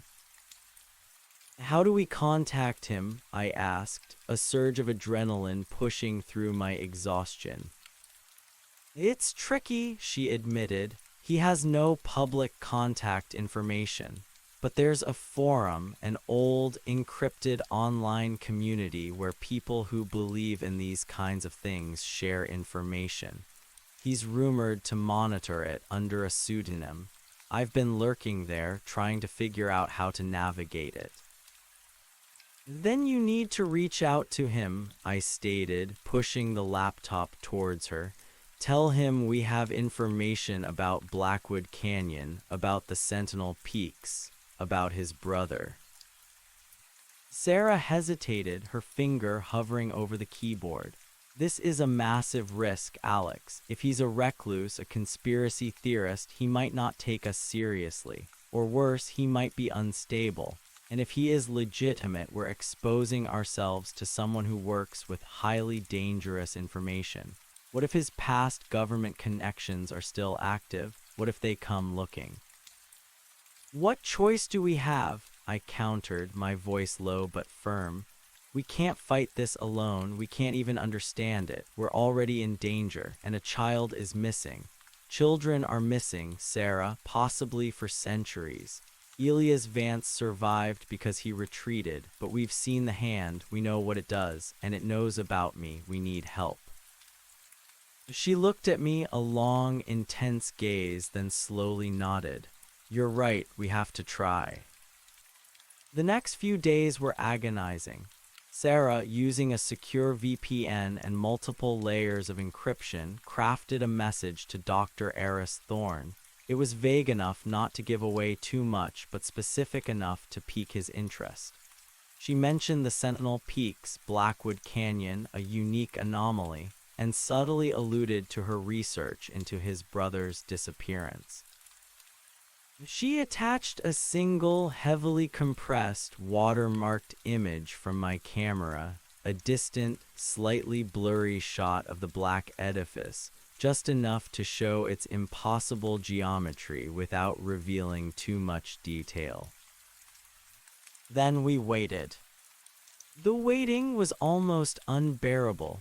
Every email notification, every phone call sent a jolt of anxiety through us. I kept my camera with me at all times, the encrypted backups hidden. Sarah continued her background research on Thorne, trying to gauge his credibility and potential risks. 5 days later, an encrypted email arrived in Sarah's inbox. The sender was an untraceable address, but the subject line was simply Sentinel Peaks Anomaly. My heart hammered against my ribs as Sarah opened it. The message was short, terse, and to the point. Your information is compelling. The image, while deliberately obfuscated, shows characteristics I've long suspected. I require more detail. Full resolution images, coordinate data, and a personal account. Your discretion is paramount. Meet me. Location to be provided upon your agreement. Come alone. Any attempt to involve authorities or other parties will result in immediate termination of contact. Your safety and mine depends on absolute secrecy. Respond within 24 hours. It was unsigned, no name, no formal greeting. Just a stark demand for information. We looked at each other, a shared mix of terror and grim satisfaction. We had made contact. Come alone? Sarah questioned, her brow furrowed. That's a huge red flag, Alex. It could be a trap. Or he's just incredibly paranoid, which, given his history, is understandable, I countered. He's spent decades researching this stuff. He doesn't want to expose himself or his work. But what if we both go? She insisted. 2 pairs of eyes, 2 brains, safer. He said alone, I reminded her, pointing to the screen. He's making it clear, he's testing us. If we don't follow his instructions, he'll disappear. And we'll be back to square one with an active threat in the mountains and no one to turn to. We debated for hours. The risks were immense. Meeting a reclusive, paranoid ex-government scientist in an unknown location, alone with information that could shatter reality. It sounded like the plot of a bad thriller. But the alternative, doing nothing, letting that monstrosity continue its silent depredations in the mountains, was unthinkable. The child's shoe, the hand in the black pool, Elias Vance's fate, it all weighed too heavily on our consciences. I have to go, I finally said, my voice resolute. This is my discovery, my exposure. If he's truly the only one who can help, I have to take the risk. Sarah's face was pale, but she nodded slowly, her lips pressed into a thin line. Okay, but we set up a dead man's switch. If you don't check in with me every 2 hours, or if I don't hear from you by a certain time, I'm activating it. I'll send all the information we have, including your story and the full-raise photos, to every major news outlet, every government agency, every scientific body I can think of. They might not believe it, but it'll create enough chaos to ensure someone looks for you. and for that thing. It was a drastic, desperate measure, but it offered a strange kind of comfort. At least if something happened to me, the secret wouldn't die with me. The world, or at least a corner of it, would be forced to confront the impossible. I agreed. We spent the next day preparing. I packed a small bag with essentials, emergency first aid, a satellite phone fully charged with a fresh battery, a power bank, a multi-tool, warm clothes, and a few days' worth of non-perishable food. I made sure my Land Cruiser was in top condition. Most importantly, I copied the high-resolution, unwatermarked photos of the structure onto a heavily encrypted USB drive, which I carefully tucked into a hidden pocket of my backpack. Sarah set up the dead man's switch, meticulously writing down every contact, every instruction, making sure it would be activated automatically if I failed to check in. It felt morbid, like preparing for my own funeral, but it was a necessary precaution. That evening, Sarah sent a reply to Thorne's encrypted email, agreeing to his terms. We waited, barely breathing, for the next instruction. It came within hours, a new encrypted email with coordinates. Not a public place, not a town. Just a set of GPS coordinates pointing to a remote, desolate area in the far eastern reaches of the Sentinel Peaks, miles from any established trail or road. The rendezvous was scheduled for 72 hours from now at sunset. It's about a 6-hour drive from here, mostly on unpaved roads, Sarah observed, pointing to the map on her laptop. And then a hike. He wants you isolated, exposed. He wants to make sure I'm not bringing anyone, I corrected, trying to sound more confident than I felt. And he wants to control the environment, less chance of being compromised. The next 3 days crawled by. I tried to maintain my routine, but my mind was constantly on the upcoming meeting. I kept replaying my encounters with the monolith, the chilling images, the growing sense of an unseen presence. Sleep was elusive, haunted by nightmares of being drawn into the blackness. On the morning of the rendezvous, I hugged Sarah goodbye. It was a long, tight embrace filled with unspoken fears and desperate hope. "Be careful, Alex," she whispered, her voice thick with emotion. "Call me, don't take any chances." "I will," I promised, my voice raspy. "I'll be back." The drive was long and arduous. The paved roads eventually gave way to gravel, then to rough, overgrown logging tracks. The Land Cruiser, usually so reliable, seemed to grumble with every bump and dip, as if sensing the gravity of the journey. The scenery was stunning, the majestic peaks rising on all sides, but I found no beauty in it now, only a pervasive sense of dread. As I neared the coordinates, the road dissolved into a barely discernible 2-track path, overgrown with brush. I parked the Land Cruiser as far off the path as possible, tucking it into a thicket of pines, hoping it would go unnoticed.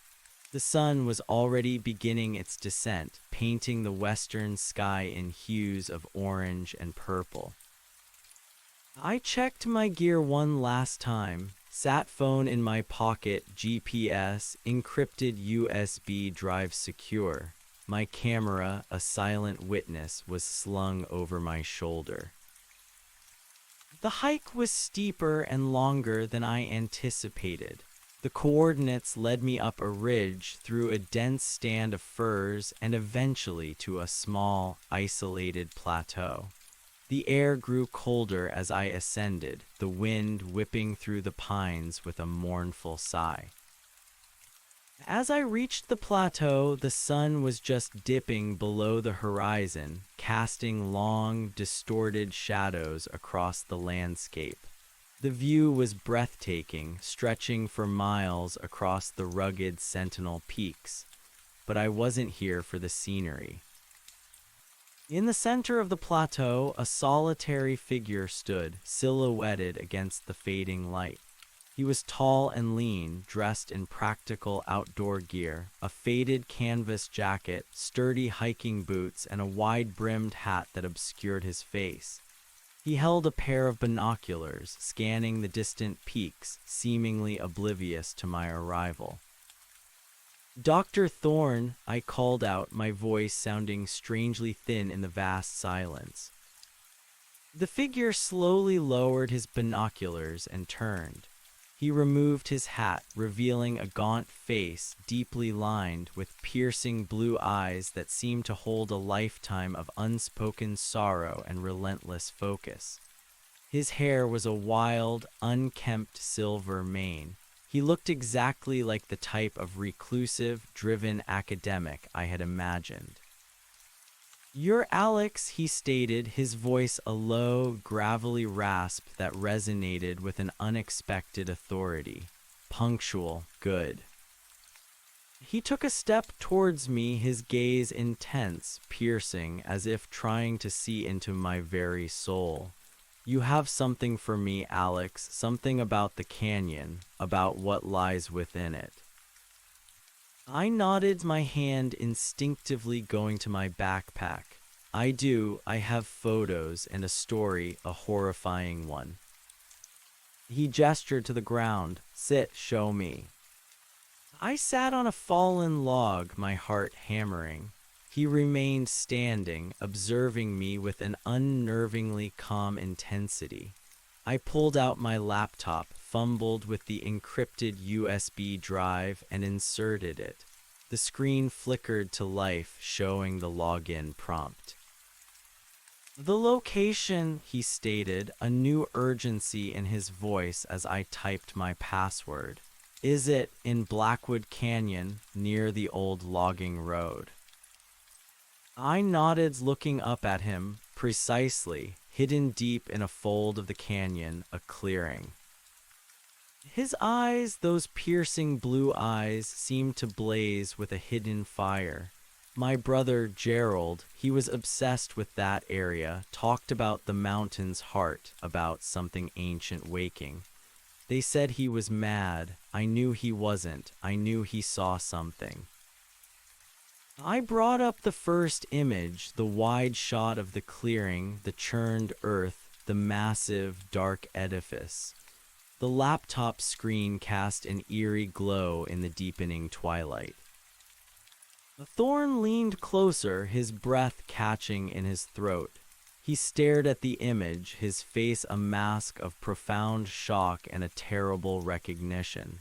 His hand, surprisingly steady, reached out and touched the screen. "My God," he whispered, his voice thick with emotion. "It's real. After all these years, it's real." He scrolled through the images himself, his fingers surprisingly agile. He zoomed in on the impossible angles, the matte black surface. He lingered on the child's white sneaker, the bright yellow duck. His jaw tightened. "The footprint," he murmured, almost to himself. He described them, always bare, always leading into it.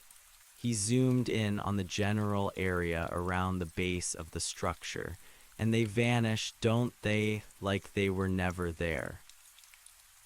"They do," I confirmed, my voice hoarse. "And the ones on the path leading to it, too, and a river stone I found with blood on it, all gone on my second trip, as if it cleans up after itself." Thorne straightened, turning his gaze back to the distant peaks, his face grim. "It does, it's efficient, it's precise, it leaves no trace." He paused, then looked back at me, his eyes burning with an almost frightening intensity. "Tell me everything, Alex, every detail, every sound, every scent, every feeling, don't leave anything out." And so, as the last vestiges of daylight faded and the stars began to prick the inky blackness of the mountain sky, I began to recount my terrifying tale. From the initial discovery of the impossible footprints to the hum, the clearing, the child's shoe, the vanishing prints, the drone's destruction, and finally the horrifying image of the human hand in the black, viscous pool. I told him everything, leaving nothing out. Thorn listened in absolute silence, his face impassive, but his eyes never leaving mine. He absorbed every word, every shudder in my voice, every detail of my fear. When I finished, the silence was profound, broken only by the whistling wind. "The hand," he finally said, his voice low, almost a growl. "That's new, or perhaps merely more visible. It's not just taking them, is it? It's consuming them." A shiver ran down my spine. I think so, it felt predatory. Thorn nodded slowly, his gaze distant, lost in thought. "My brother," he spoke of a dark heart. He hypothesized it wasn't a structure, but a gateway, a tear in the fabric of reality.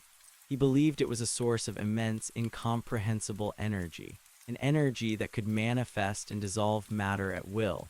The vanishing footprints, the drone, the river stone, all consistent with a localized manipulation of reality.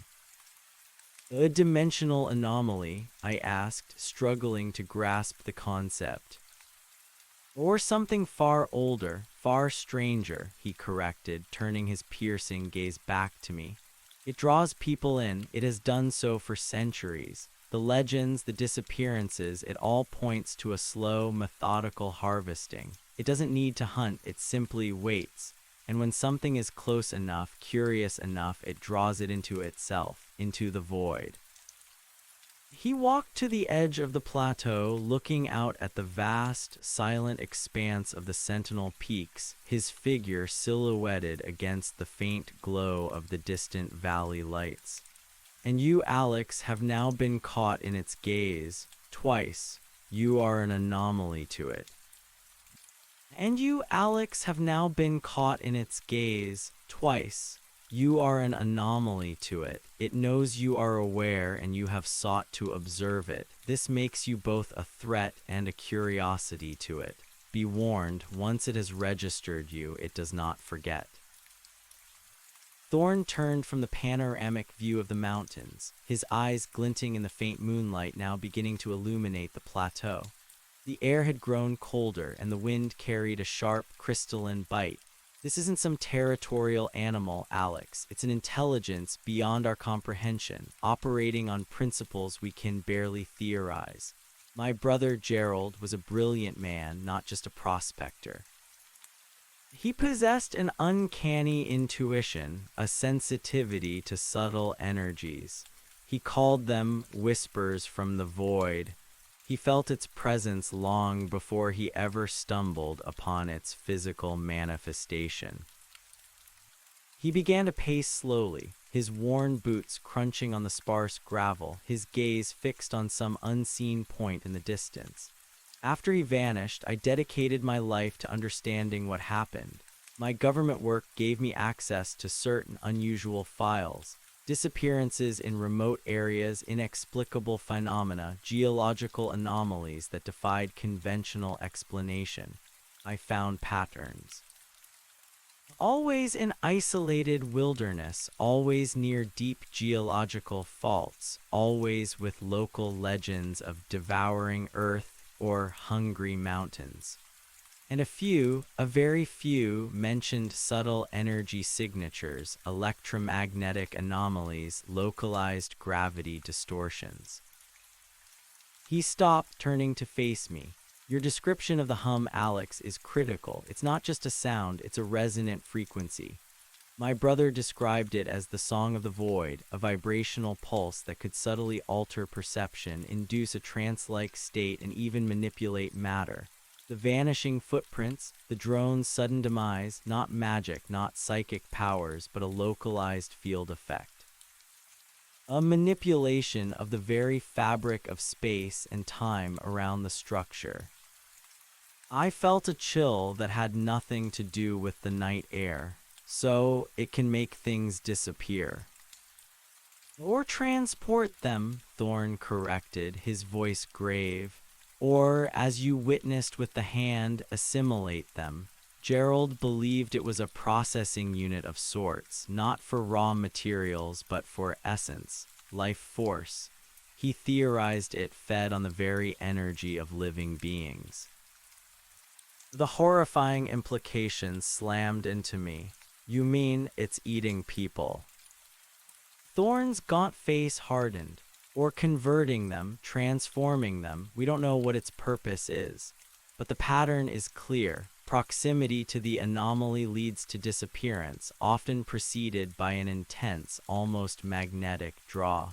Those who get too close, those who are consumed, leave behind only traces, often quickly erased, as you discovered. He walked over to my laptop, still open to the images of the monolith. He pointed to the black, light-absorbing surface. Look at this. No visible seams, no obvious construction. It doesn't reflect light, it absorbs it. That's not a conventional material. That's a localized collapse of photons, a surface that's bending light, perhaps even time, around itself. It hints at physics far beyond our current understanding. What about the black liquid? I asked, my voice barely a whisper, the image of the hand searing itself into my mind again. The oily pool. Thorn's eyes narrowed, a muscle twitching in his jaw. That is deeply disturbing. My brother never described such a thing. It suggests an output, a waste product, or a byproduct of its process. The fact that it's still there, that it hasn't been erased, implies it's perhaps not fully under the structure's immediate control, or that it serves some persistent purpose. A lingering effluvium of whatever processing occurs within. If that hand truly is human, it's a horrifying confirmation of the Ute legends. The devouring place, indeed. He closed my laptop, plunging us into near-total darkness, save for the stars and the faint sliver of moon. This is not a structure built by human hands, Alex, nor by any civilization we currently understand. This is something alien, and it's been here for a very, very long time. The Ute legends stretch back centuries, millennia even. It predates their arrival, perhaps even predates human civilization on this continent. The sheer scale of what he was implying made my head spin. But why here? Why the Sentinel Peaks? Thorn looked out at the jagged silhouettes of the mountains, a profound sadness in his eyes. Geological convergence, deep earth fault lines, specific mineral compositions, possibly even a natural electromagnetic resonance. Some locations on Earth are thinner, places where the veil between dimensions is more porous, or where certain energies naturally coalesce. The Sentinel Peaks and Blackwood Canyon in particular appear to be one such location. A natural nexus which this entity has perhaps exploited or simply settled into. He paused, then added, my brother also theorized that the structure itself might not be the entity. It might be a conduit, a gate, or even a tool, a device for something else, something we can't even begin to imagine. So what do we do? I asked, the question feeling impossibly heavy. We can't just let it continue. A child is missing. Many people are missing. Thorn turned to me, his piercing blue eyes fixed on mine. That is the question that has haunted me for decades. We cannot expose this to the public or to conventional authorities. They would either dismiss it as a hoax or more likely attempt to exploit it. And anything that attempts to exploit this thing or attack it directly will be consumed. It is not vulnerable to our conventional weaponry. It operates on a different level of existence. So what's the alternative? Understanding, Thorn replied, his voice firm. Observation, study. We need to understand its parameters, its vulnerabilities, its purpose. And we need to find a way to contain it, or at least neutralize its ability to draw victims without triggering a more catastrophic response. Contain it? I scoffed, a bitter laugh escaping me. How do you contain something that can make things disappear, that can turn people into a hand in a black pool? Patience, Alex, Thorne said, a flicker of something almost hopeful in his eyes. My brother had a theory. He believed that while it was incredibly powerful, it was also isolated, confined to a specific energetic radius. It draws things to it, but it doesn't actively pursue them beyond a certain point. It waits for things to enter its sphere of influence. He pointed back to the distant peaks. The Ute didn't fight it. They revered it in a terrifying way. They warned people away. They established rituals to avoid its gaze. That suggests that mere avoidance is a form of protection. But you, Alex, have now violated that basic principle. You have twice entered its immediate proximity, and you have sought to observe it with technology. You have put yourself on its radar. The cold dread intensified. So I'm marked. Potentially, Thorne admitted, which is why we need to move quickly and with extreme caution. Your continued existence and your willingness to come forward suggests you may possess a unique resilience, or perhaps, for some reason, the anomaly has chosen to observe you as well. A new variable. He reached into his jacket pocket and pulled out a small, rugged satellite communicator. He pressed a button and a faint light glowed. I have a facility, remote, undisclosed. It's where I've done my research for the past 3 decades. It's secure. It has instruments, data, and resources that will allow us to analyze your findings, cross-reference them with mine, and begin to formulate a strategy. You and Sarah will come there with me. Sarah, I asked, surprised. I thought you wanted me to come alone. I needed to vet you, Thorne replied, a faint, almost imperceptible smile touching his lips. To ensure you weren't a plant, a government operative, or simply unstable. Your fear is genuine. Your account is consistent with my own brother's fragmented notes, and your photos provide irrefutable evidence. And your partner, Sarah, based on what you've told me, sounds like a pragmatic, intelligent individual. Her research skills will be invaluable. We will need all our collective intellect if we are to even begin to comprehend this. A wave of relief washed over me. Sarah wouldn't be left alone, worrying. We would face this together. Where is this facility? Northwest Montana, Thorne said, deep in the Bob Marshall Wilderness. It's a repurposed fire lookout, expanded and hardened. Very few people know it exists, and no one knows its true purpose. He gave me precise coordinates and a set of instructions for a complex route involving multiple back roads and a specific rendezvous point with one of his hidden vehicles. Meet me there in 2 days. Do not deviate from the instructions. Do not use your own vehicle beyond the first leg of the journey. Do not tell anyone else. Only Sarah needs to know the true destination. 2 days, I repeated, trying to commit the complex directions to memory. What about the authorities, the missing child? For now, Alex, we are the only authority, Thorne stated, his voice unwavering.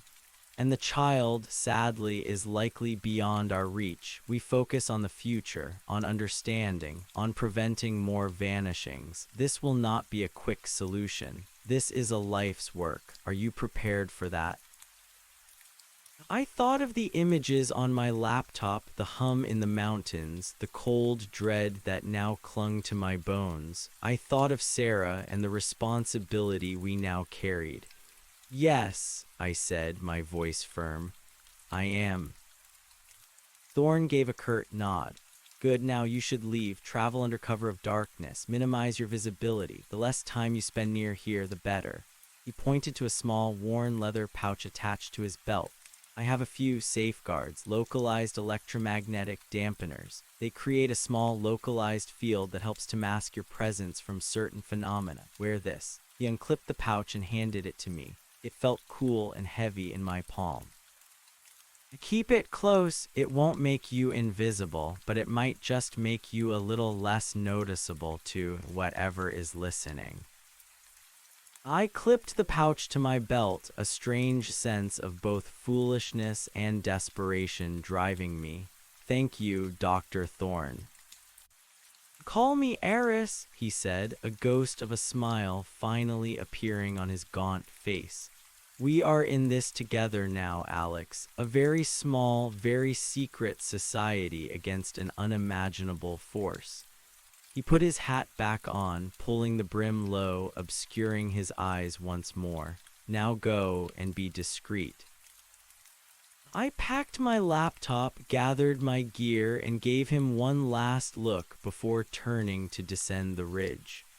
Eris Thorne remained standing on the plateau, a solitary sentinel against the vast, indifferent backdrop of the mountains, watching the stars. The drive back to the apartment was a strange mix of terror and purpose. The conversation with Eris had answered some questions, but opened a Pandora's box of even more terrifying possibilities. The monolith wasn't just an alien object. It was a hungry, ancient intelligence, a gateway to the unknown, a consumer of life, and I was now irrevocably tied to it. I called Sarah using the satellite phone from a remote pull-off, just to confirm I was okay and to give her the update, emphasizing the need for absolute secrecy. Her relief was palpable, quickly followed by a torrent of questions about Thorne and his intentions. I reassured her as best I could, focusing on the urgency of our next steps. When I finally pulled into the apartment complex parking lot in the pre-dawn hours, the world felt different. The ordinary houses, the sleeping cars, the mundane apartment complex, it all seemed flimsy, a thin veneer over a reality far stranger and more terrifying than anyone suspected. The small electromagnetic dampener on my belt felt like a tiny, fragile shield against an unseen predator. Sarah met me at the door, her face a mixture of exhaustion and anxiety. She enveloped me in a tight hug. "You're safe," she whispered, burying her face in my shoulder. "Thank God." "We're going to Montana," I said, pulling back to look at her, her eyes still wide with concern. "With Eris Thorne. He's got a research facility. He believes us." Over the next few hours, as the sun slowly rose, painting the sky with the same gentle hues as any other day, I recounted the entire conversation with Eris. Sarah listened intently, her initial skepticism about Thorne slowly giving way to a grim understanding and a growing sense of awe at his decades-long, solitary quest. The concept of an ancient, life-consuming entity operating on principles beyond human science was almost too much to bear, but the evidence, especially the hand, was undeniable. A fire lookout turned research facility in the Bob Marshall Wilderness, Sarah mused, tracing a finger over a map on her laptop. "That's incredibly remote. Perfect for what he's doing, but also isolated, dangerous." "He knows what he's doing, Sarah," I insisted. "He's been doing this for 30 years. He has a plan, and he has resources. We have to trust him. We have no other choice." She nodded slowly, a deep furrow in her brow. "You're right, we're in too deep to turn back now, and the thought of that thing continuing to operate unchecked, I can't live with that." Her eyes met mine, a fierce resolve burning in their depths. "Okay, Montana it is, let's get ready." The next 2 days were a whirlwind of preparations. We meticulously followed Eris's instructions, packing only essentials, withdrawing cash, and ensuring our digital footprint was as minimal as possible. We set up automated emails and social media posts to go out at regular intervals, creating an illusion of continued normalcy for friends and family. It felt like we were disappearing, erasing ourselves from our old lives, stepping into a new, clandestine existence.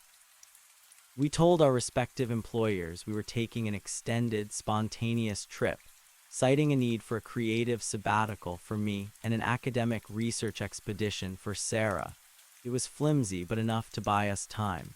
The Land Cruiser was parked at a long-term airport parking lot, paid for months in advance, a decoy. We'd use public transport for the first leg of the journey, as Eris instructed, before switching to his hidden vehicle. On the morning of our departure, the apartment felt eerily silent, stripped of personal effects, ready for a long, indefinite absence. We took one last look around, a silent farewell to the only home we'd ever shared. The weight of the unknown pressed down on us, but there was also a strange sense of liberation. We were no longer victims of circumstance. We were choosing to confront it, to fight back in our own way. The train journey was long and uneventful, a jarring contrast to the immense gravity of our mission. We kept to ourselves, speaking in hushed tones, constantly scanning our surroundings for anything suspicious. The landscape outside the window, once a source of comfort and inspiration, now seemed to hide untold secrets, every mountain and forest a potential hiding place for something terrifying. We disembarked in a small, sleepy town in eastern Montana, far from any major city. The air was crisp and clean, carrying the scent of pine and distant wilderness. The rendezvous point was an old, abandoned general store on the edge of town, its windows boarded up, its paint piling. As per Eris's instructions, we waited in a nondescript diner across the street, nursing lukewarm coffee, our eyes glued to the general store. The sun was just beginning to set, casting long, purple shadows across the empty street. Every passing car, every flickering street light made our hearts pound. Just as the last sliver of sun dipped below the horizon, a beat-up, dark green pickup truck pulled up to the general store. It looked old and unremarkable, the kind you wouldn't look twice at. The driver, a figure in a wide-brimmed hat, got out and quickly scanned the street before opening the back door of the general store. It was Eris. We quickly paid our bill and hurried across the street. Eris didn't offer a greeting, just a terse nod. "Get in, quickly." We tossed our bags into the bed of the truck, covered them with a tarp, and climbed into the dusty cab. The interior smelled faintly of pine needles and old leather. Eris started the engine, and the truck rumbled to life, pulling away from the general store without a backward glance. The first few hours of the drive were in silence, Eris navigating the truck through increasingly rough, unpaved roads, deeper and deeper into the wilderness. The last vestiges of civilization quickly vanished, replaced by an endless expanse of forest, mountains, and a sky so vast and star-filled it made my breath catch. Eventually, he broke the silence.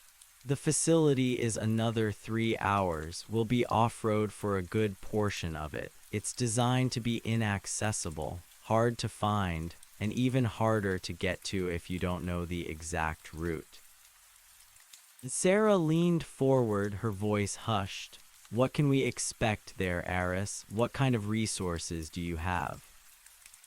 He glanced at her in the rearview mirror, his eyes surprisingly soft for a moment.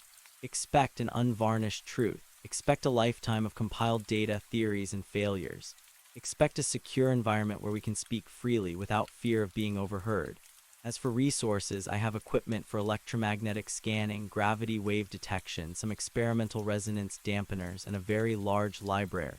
But most importantly, I have time and focus. Something the government could never afford."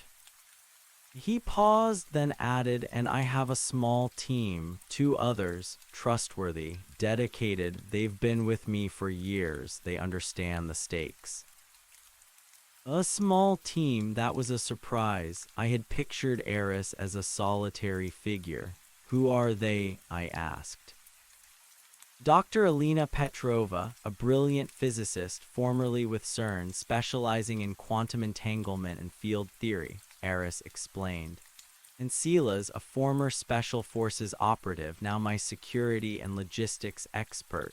Both have their own reasons for being here, their own brushes with the inexplicable. They know how to keep a secret, and they know how to handle unusual situations. The thought of more people involved was both reassuring and concerning. More people meant more potential exposure, but also more expertise, more eyes, more hands.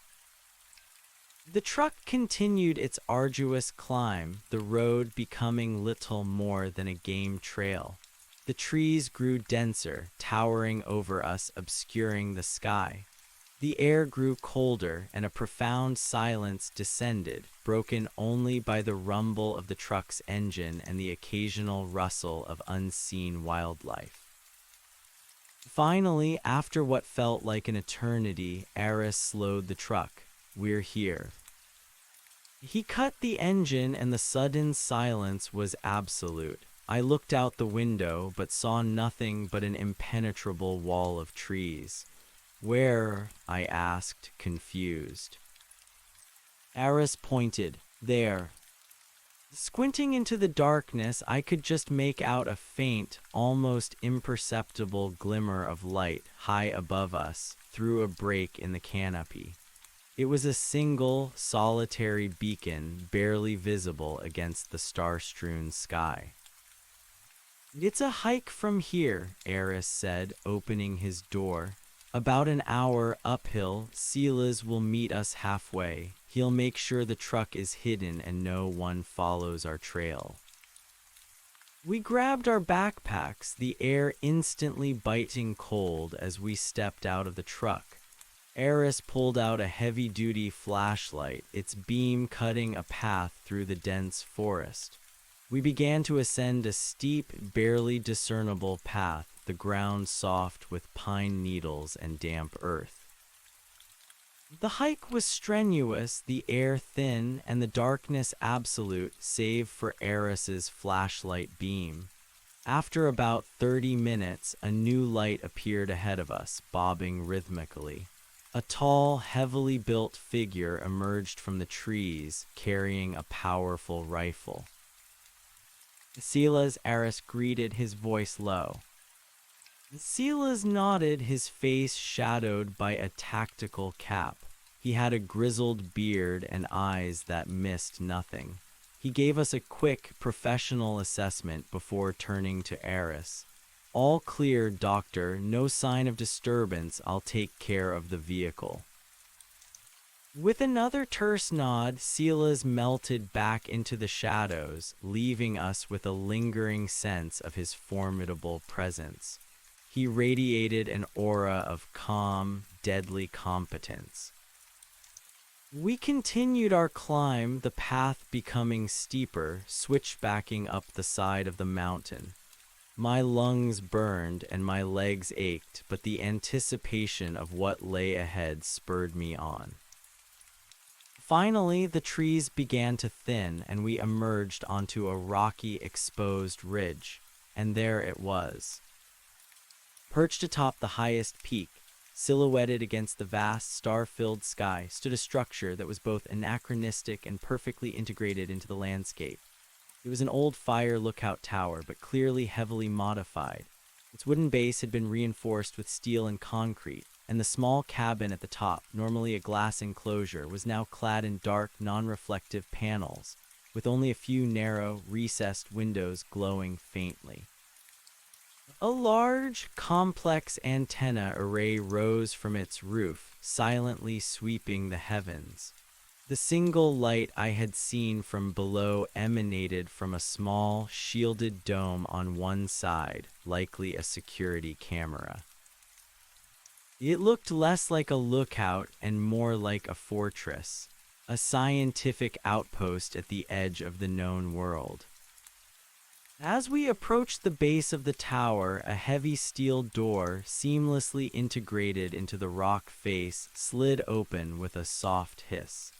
A woman with short, practical hair and intense, intelligent eyes stood framed in the doorway, a tablet in her hand. She wore a simple, functional jumpsuit. Eris, she said, a faint European accent in her voice. You've returned, and you brought the new data points. She glanced at us, a hint of curiosity in her gaze, but no surprise. Elena, Eris replied, a rare warmth in his voice. These are Alex and Sarah. They've confirmed my greatest fears and given us the most detailed observation yet of the Sentinel Peaks anomaly. He gestured for us to enter. We stepped through the heavy door and it slid shut behind us with a solid thud, sealing us off from the wild, dark mountains outside. The interior was a stark contrast to the rustic exterior. It was brightly lit, clean, and filled with a hum of unseen machinery. Corridors of polished metal led deeper into the mountain. Welcome, Elena said, her voice matter-of-fact, to Project Chimera. Her words hung in the air, a label for the unimaginable quest we were now a part of. We were not just researchers, we were involved in a secret project named after a mythical creature, a hybrid of disparate parts, much like the impossible reality we were chasing. The implications of that name, the sheer audacity of it, settled in my stomach. This was it, the real beginning. Elena led us down a short corridor to a small, Spartan living area. 2 bunk beds were built into the wall, a small table and chairs occupied the center. Your quarters for now, she said. Wash up. We'll meet in the command center in an hour. We have much to discuss. The weight of our journey, the exhaustion, the fear, finally crashed over me. But beneath it, a new feeling was stirring, determination. We were no longer alone. We had found our allies, and perhaps, just perhaps, together we might stand a chance against the ancient, hungry heart of the Sentinel Peaks. After a quick, much-needed shower, Sarah and I made our way to the command center. It was a large, circular room located at the very top of the tower, offering a panoramic view of the vast wilderness through reinforced tinted glass. The walls were covered in banks of monitors displaying complex data, spectral analyses, seismic readings, atmospheric conditions, and what looked like intricate mathematical equations scrolling endlessly. A large holographic projection table dominated the center of the room, currently showing a detailed topographical map of the Sentinel Peaks. Eris and Elena were already there, poring over a monitor. Silas was in a separate alcove, monitoring a bank of security screens, his rifle leaning against a console. He acknowledged our presence with a brief nod. Welcome to the heart of Project Chimera, Eris said, gesturing to the holographic table. This is where we try to make sense of the incomprehensible. Elena, standing beside him, turned to us. Her eyes, magnified by her glasses, gleamed with an almost unsettling intellectual intensity. Alex, Sarah, your contribution to our understanding of the anomaly, as we refer to it, is significant. The visual data especially confirms many of Eris's long-held hypotheses, and your first-hand accounts are invaluable. My drone footage, I began, before it was taken. Did that provide any new insights? Eris nodded, his face grim. Indeed, the drone's telemetry data, which we managed to retrieve from its final broadcast burst, showed a sudden instantaneous drop in power and a complete loss of signal, consistent with what you described. But more importantly, there was a minute gravitational perturbation detected in the vicinity of the anomaly just prior to the drone's disappearance. A very subtle, localized spike. It suggests a transient, energetic field effect. A field that pulls things in, Sarah asked, her scientific mind already racing. Or dissipates them, Elena interjected. or shifts them into a different dimensional phase. We have recorded similar, though much weaker, gravitational blips during our long-range surveillance of the Blackwood Canyon area, but nothing as pronounced as the one preceding your drone's vanishing. Your close proximity intensified the effect. Eris walked over to the holographic table, the topographical map of the Sentinel Peaks shimmering before us. He zoomed in on Blackwood Canyon. Based on Alex's coordinates, the anomaly is precisely here. A small red icon appeared on the map, nestled deep within a fold of the mountains. For 30 years, we've been monitoring this area with an array of passive sensors. Seismic, electromagnetic, atmospheric. We detect residual energies, faint echoes of activity. But nothing like a full, direct engagement, until now. He turned to me. Your 2 trips, Alex, and particularly the drone, have awakened something dormant. It now knows it is being watched, and that changes the nature of our engagement. What about the black pool? I asked, the chilling image flashing in my mind. The hand. Alina's expression tightened. That is the most disturbing element. It implies a material output, a biological residue which we have never, to my knowledge, detected through remote sensing. It suggests a far more direct and destructive interaction with organic matter than previously theorized. My brother called it digestion, Eris murmured, his gaze distant. He believed it wasn't just consuming, but integrating, transforming matter at a fundamental level. The black liquid, it could be a byproduct of that process, a toxic effluent. Sarah stepped forward, her hands clasped. Have you ever detected anything leaving the anomaly, any entities? Eris shook his head. Never. It appears to be a one-way mechanism. Everything goes in, nothing comes out.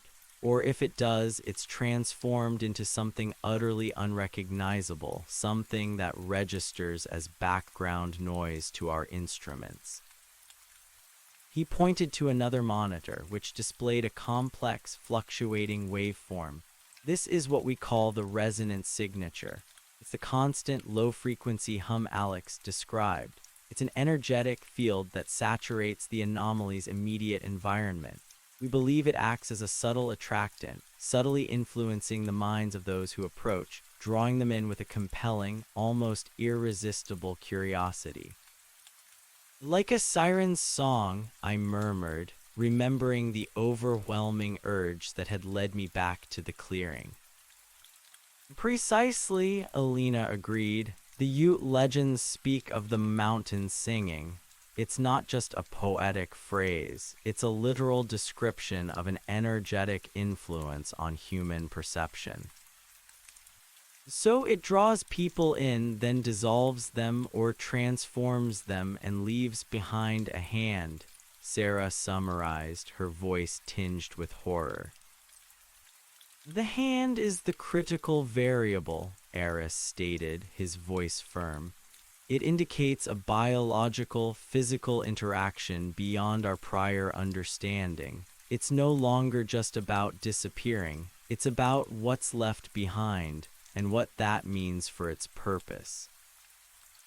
Silas, who had been silently observing from his console, finally spoke, his voice deep and gravelly. Doctor, if it's leaving biological residue, does that make it vulnerable? A material component could mean a material weakness. Eris considered this, stroking his chin. Perhaps, but its ability to erase its tracks, to disappear technology, that suggests an incredible control over its immediate environment. Any direct attempt to retrieve that residue or to approach it to study it further would be extremely hazardous. But we can't just let it continue, I interjected, the thought of the missing child, of Elias Vance, of Gerald Thorne pressing down on me. We have to do something. And we will, Alex, Eris replied, his eyes burning with a renewed fire. That is the very purpose of Project Chimera. For decades, I've been building the theoretical framework, developing the instrumentation, waiting for irrefutable proof. You've provided it. Now we move to the next phase, active engagement. He walked to a large map covered with blinking lights, indicating various sensor arrays scattered across the Sentinel peaks. Our remote sensors provide us with a perimeter. We know its general energetic footprint, but what we lack is granular, localized data on its active state, its internal mechanics, its exact field parameters, and now the nature of that effluent. So a reconnaissance mission, I asked, a knot forming in my stomach. Not a simple one, Alina interjected. Any direct approach, as Alex has demonstrated, is risky. We need a way to deploy sensors, to collect samples if possible without risking human lives. And most importantly, we need to understand why it leaves that biological residue now. Is it a change in its operational parameters? Is it a new phase of its activity? My brother's notes mention cycles, Eris explained. Periods of intense activity followed by dormancy. He speculated it might correlate with specific celestial alignments or even some unknown internal rhythm. If the hand is indeed a recent development, it could signal a shift into a new, more aggressive or more exposed phase. What kind of sensors do you have that could survive its field? Sarah questioned. Eris walked to a workbench in the corner, where several intricate devices lay partially assembled. We have been developing specialized drones, hardened against electromagnetic interference, capable of operating in high gravitational fields, and designed to transmit encrypted data through localized dimensional distortions. He picked up a small metallic sphere, no larger than a tennis ball, covered in tiny, almost invisible apertures. These are probes, autonomous, resilient, equipped with microspectrometers, atmospheric samplers, and gravimetric sensors. They're designed to be disposable if necessary. If one is lost, the data from its last moments are immediately transmitted. But the drone I used was state-of-the-art, I countered. It still vanished. Your drone was not designed to operate within a localized quantum entanglement field, Alina stated, holding up a similar sphere. We've been conducting simulated field tests trying to replicate the anomaly's theoretical environment. They're not foolproof, but they are our best chance, and they're small, less likely to trigger a full-scale response. So the plan is to send in these probes, Sarah asked.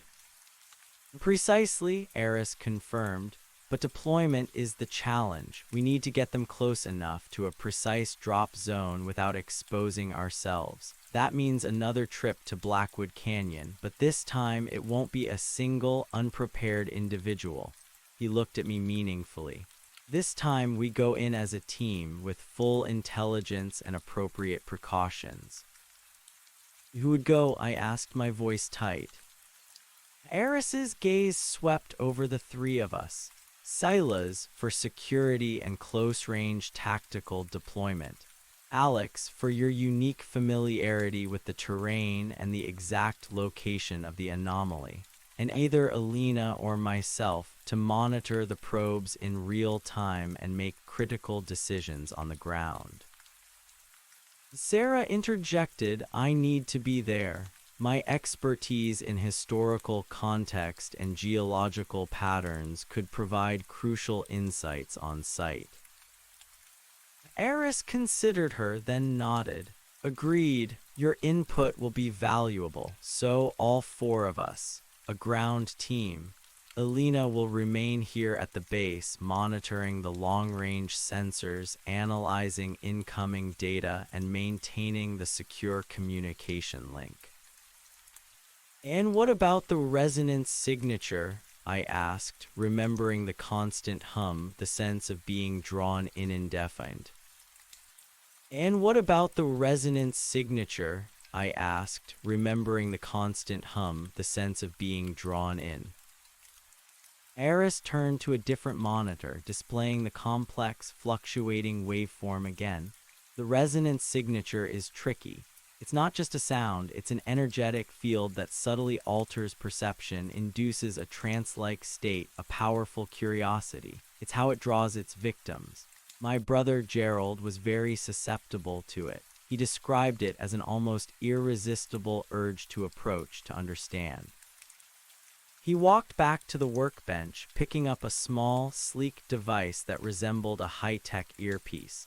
We've been developing these resonance dampeners. They generate a counterfrequency, a localized field designed to disrupt the anomaly's influence on the human brain. They won't make you immune, but they should significantly reduce the siren's call, allowing you to maintain focus and rational thought. He handed one to me. It felt cool and light. We'll all wear them during the mission, Eris continued.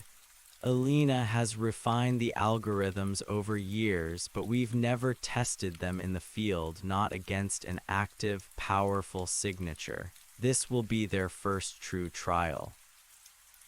What about the physical dampener you gave me for the drive? I asked, touching the small leather pouch on my belt. That's a general-purpose electromagnetic field disruptor, Eris explained. It helps mask your broader energetic signature, making you less visible to the anomaly's ambient detection. The earpiece is specific to the resonance signature, directly targeting its psychoacoustic effect. Together, they offer our best chance at covert operation and mental clarity. So when do we go? Sarah asked, her voice steady, betraying no fear, only resolve. Eris looked at the holographic map, then at a calendar projected onto a nearby screen. The anomaly appears to have quiescent periods, phases of lower energetic output. This often correlates with a waning moon cycle and specific atmospheric conditions in Blackwood Canyon. Our instruments suggest we are approaching one such window. In 3 days, the conditions will be optimal for a reconnaissance deployment. Lower risk, but still significant. 3 days for preparation, Alina confirmed, her fingers flying across her tablet. We'll refine the probe programming, cross-reference all existing data, and review every possible contingency. Sealas will ensure our gear is perfectly adapted for the canyon's terrain and any unexpected encounters. The next 3 days at Project Chimera were a blur of intense activity. We fell into a rigorous schedule, starting before dawn and often continuing late into the night.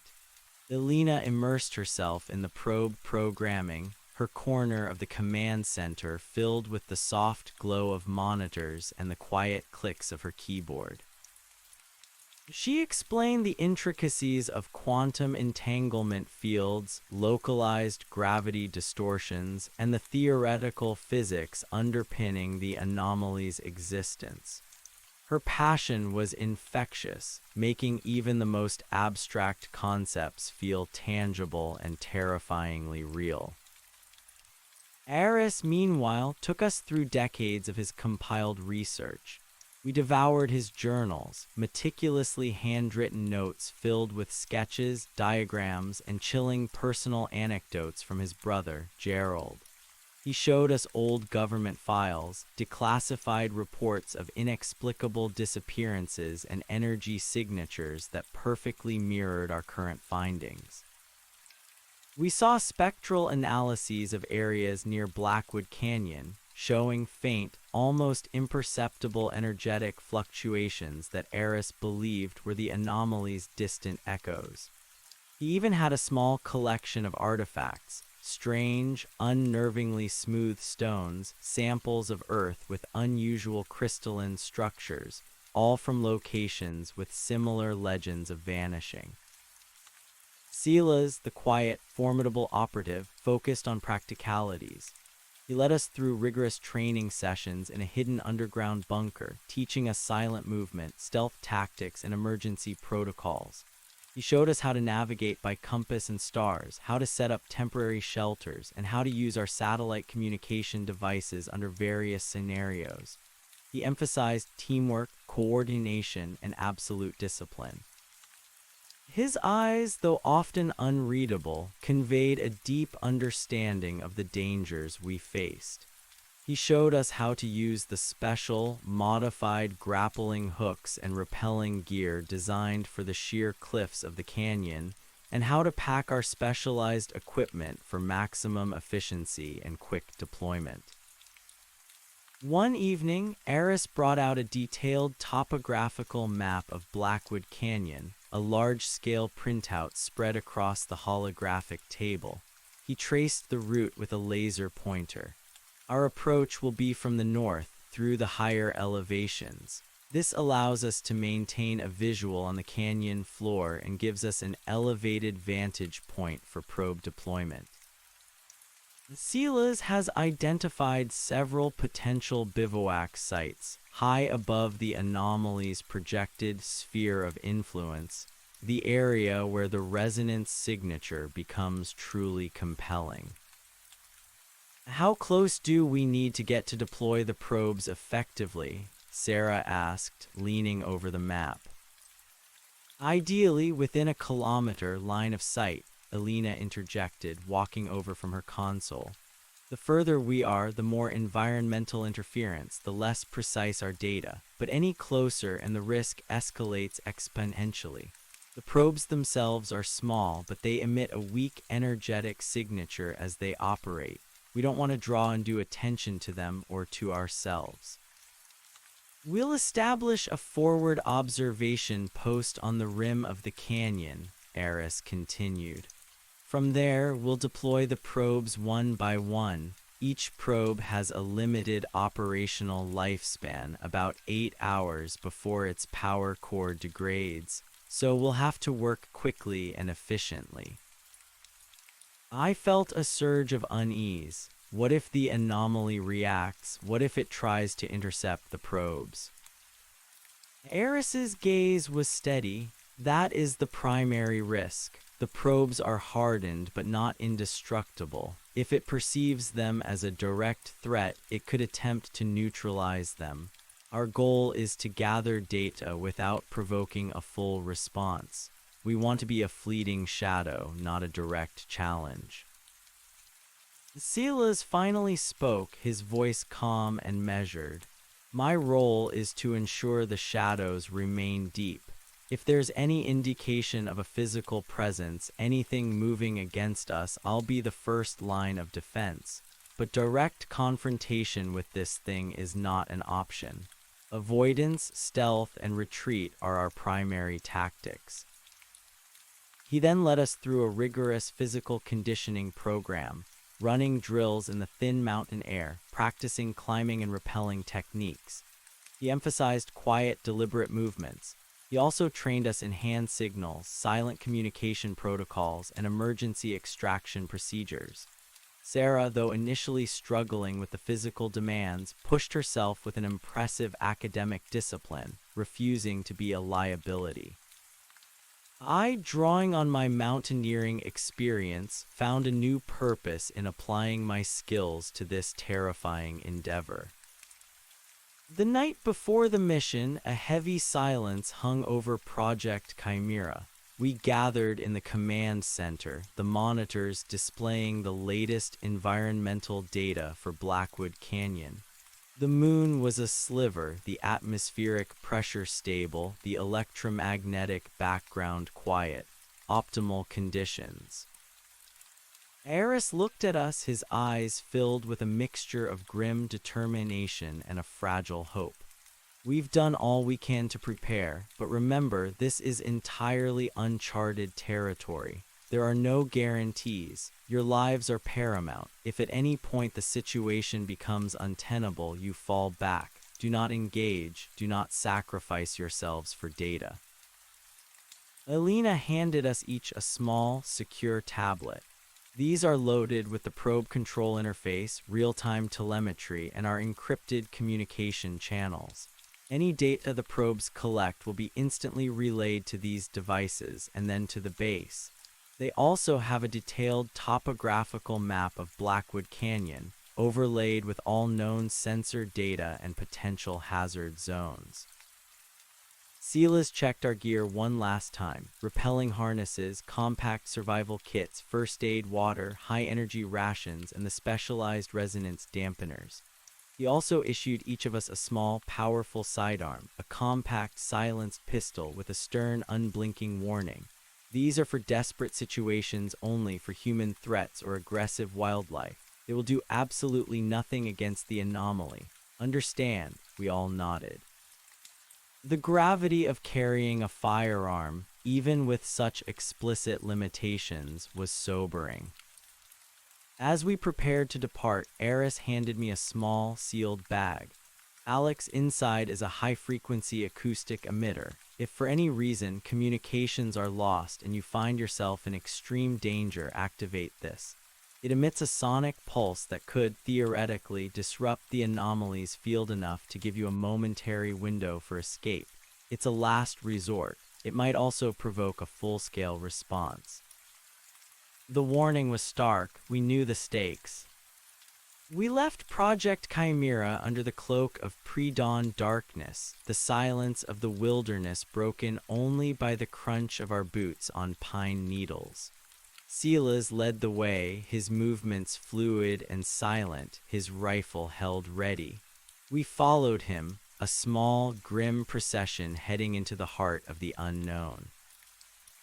The drive was long, covering even rougher terrain than the journey to Project Chimera.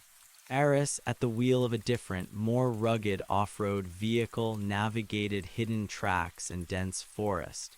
The terrain grew progressively steeper and more treacherous as we approached the Sentinel Peaks. The air, crisp and cold, carried the scent of pine and damp earth.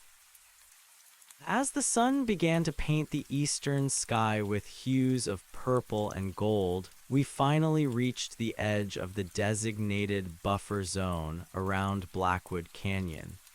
Eris parked the vehicle deep within a thicket of firs, carefully camouflaging it with branches and netting. "From here we go on foot," Eris stated, his voice low. "About a 6-hour hike to the forward observation post. We move quietly, no talking unless absolutely necessary, and only through encrypted comms." The hike was arduous, taking us up steep rocky slopes and through dense patches of brush. Silas maintained a steady, relentless pace, his eyes constantly scanning the tree line, his ears attuned to every rustle and snap. Sarah, despite her earlier training, struggled at times, but her determination pushed her forward. I once again found myself relying on my old mountaineering instincts, moving as efficiently and silently as possible. The dampeners on our belts felt like a constant, subtle hum against our skin, a fragile shield against the unknown. The resonance dampeners were active in our ears, a barely perceptible hiss, preparing us for the true silence of the void. As we ascended, the landscape grew more stark and dramatic. The trees thinned, revealing towering rock faces, jagged peaks, and vast, silent valleys.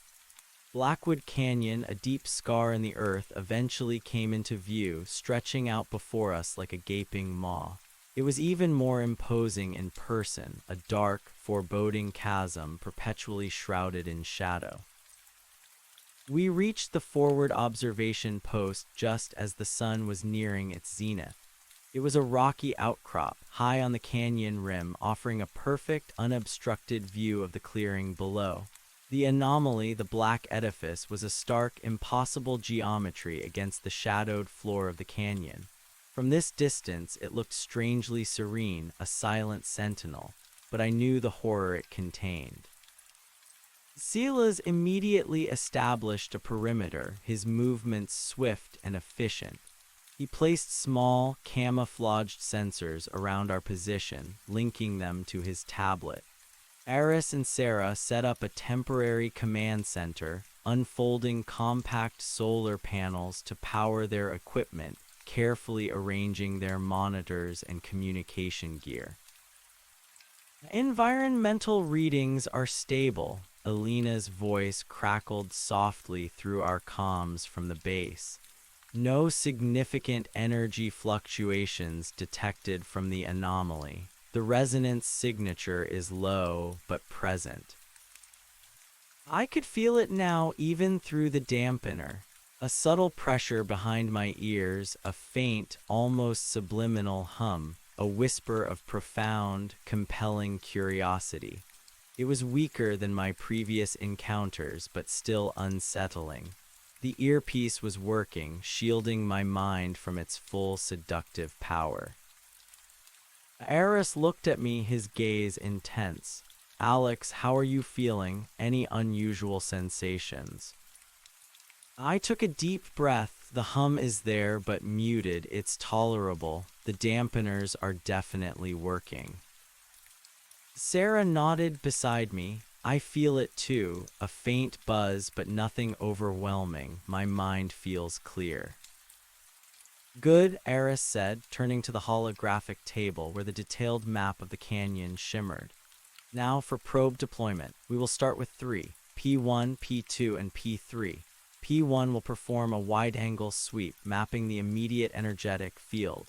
P2 will attempt to approach the anomaly's base, focusing on the effluent, and P3 will maintain a higher altitude, acting as a relay and a redundancy." Alina's voice again from base. "Probes are prepped and awaiting deployment command. All systems nominal." Eris nodded to Silas, who was already securing a repelling line to a sturdy rock anchor. "Silas, you'll be on the line, ensuring precise, silent deployment. Alex, you'll operate the probes from the tablet. Sarah, you'll monitor the real-time data and cross-reference with our geological and historical records." The plan was set. My hands, despite the cold, felt clammy as I picked up the small, rugged tablet. The interface was intuitive, showing a live feed from a small camera mounted on Silas's helmet, already looking down the sheer drop into the canyon. Silas, with a final check of his harness, gave Eris a thumbs up, ready for deployment.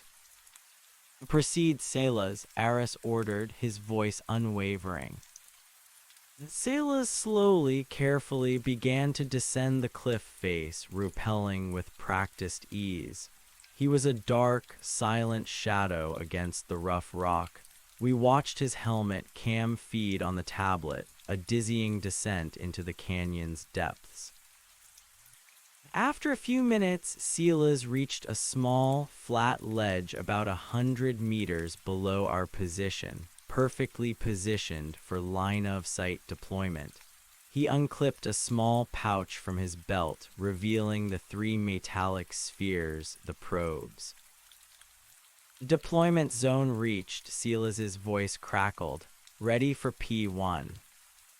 Alex, initiate launch sequence for P1, Eris commanded. I took a deep breath, my finger hovering over the virtual button on the tablet. P1 launch sequence initiated. With a soft hiss, a small hatch on the probe opened, and a miniature rotor system whirred to life. The metallic sphere lifted off Silas's palm, hovering silently for a moment before darting away, a black speck against the shadowed canyon floor. On the tablet, a new screen popped up, showing a crisp, real-time feed from P1's cameras, already transmitting data. The probe moved with remarkable speed and agility, silently descending into the clearing. On our monitors, a new topographical overlay began to form, a heat map of energetic readings. The anomaly's immediate vicinity glowed with a faint, pulsing red. P1 is holding at 50 meters altitude, 300 meters from the anomaly, I reported, my eyes glued to the tablet. Gravimetric readings increasing, localized M interference detected, but within parameters. Good, Alina's voice echoed from base. Maintain altitude, begin broad spectrum scan of the clearing perimeter. P1 circled the anomaly, its cameras capturing every detail. The churned earth, the impossibly dark surface of the monolith, the eerie silence of the clearing. The energetic heat map expanded, revealing subtle fluctuations. It's almost like it's breathing, Sarah murmured, observing the data, a rhythmic pulse of energy. That's the core resonance signature, Eris confirmed. Alina, anything unusual in the spectral analysis? Negative, Alina replied. Standard readings for the anomaly's resting state, no significant spikes in radiation or exotic particles. But wait, there's a localized anomaly in the lower left quadrant of the clearing. A persistent, faint M signature distinct from the monolith's own field. Alex, can you guide P1 to investigate? I zoomed in on the map. The faint signature was exactly where I had seen the black pool and the hand. Copy that, P1 diverting to target. I guided P1 lower, closer to the ground, towards the specific coordinates. The visual feed from the probe grew sharper, and there it was, the black, viscous pool. It shimmered with an unnatural stillness, reflecting no light, only a void. And within it, still horribly distinct, was the human hand, fingers slightly curled, reaching towards nothing. A collective gasp went through our team. Even Silas, watching on his helmet cam feed, shifted uncomfortably. My God, Sarah whispered, her face paling. It's still there. P1 initiating full spectral analysis of the pool, I reported, my voice tight. Atmospheric sampling in progress. Gravimetric distortion localized to the pool itself, distinct from the anomaly's field. Alina's voice crackled with a new urgency. Alex, focus on the pool's composition. Are there any organic markers? Is it truly biological residue? On the screen, new data scrolled rapidly. Chemical compounds, molecular structures. My eyes struggled to keep up. High concentrations of carbon-based polymers, I read out. Traces of amino acids, and what looks like highly degraded cellular material. It's definitely organic, Alina, and decaying. Decaying? Eris murmured, a new furrow in his brow. That's significant. It means it's not being reabsorbed. It's an expelled waste product, and its decay implies it's outside the direct, active influence of the anomaly's field. A localized dead zone, perhaps. Or a new, unknown variable, Alina countered. The presence of amino acids and cellular material is unprecedented in our previous remote observations. This confirms Alex's visual data. The anomaly is indeed processing organic matter, and the black liquid is a direct byproduct. Alex, deploy P2, Eris ordered. Target the pool directly. We need a physical sample. P2 has a microcollection arm. My heart hammered. This was a direct, active engagement. P2 launch sequence initiated. Silas, with steady hands, launched P2. It zipped past P1, a little larger than the first, and descended towards the black pool. Its cameras focused on the hand, then on the shimmering surface of the liquid. P2 is at 2 meters altitude above the pool, I reported, activating collection arm. A tiny, almost invisible arm extended from P2's underside. It dipped into the black liquid, stirring it slightly. The hand, eerily, seemed to twitch in the disturbance, a trick of the light, perhaps. The sample collection confirmed, I said, watching the status update. P2 extracting, now retracting arm. P2 ascend to 50 meters, hold position, Alina commanded. P1 continue perimeter scan. Alex, deploy P3 to the high altitude relay position. We need a robust data link. I followed the instructions, launching P3. The third probe zipped upwards, higher than the others, its primary purpose to ensure uninterrupted communication. As the probes went about their tasks, a strange, almost palpable tension settled over the clearing. The faint hum in my ears seemed to deepen, to take on a more resonant quality. I glanced at Eris and Sarah. Their faces were taut with concentration, but also with a hint of awe. Eris, Sarah said suddenly, pointing at the holographic map. Look at the energy readings. P1's readings are fluctuating erratically, and the resonance signature is increasing. On the monitors, the red glow around the anomaly deepened, becoming more intense. The waveform on Alina's screen began to spike, its rhythm quickening. Alina, what's happening? Eris asked, his voice sharp. The anomaly is reacting, Alina's voice was urgent. It's increasing its energetic output. The resonance signature is escalating rapidly. P1 is experiencing extreme gravimetric fluctuations. It's being pulled. On the tablet, P1's feed began to distort, its image wobbling wildly.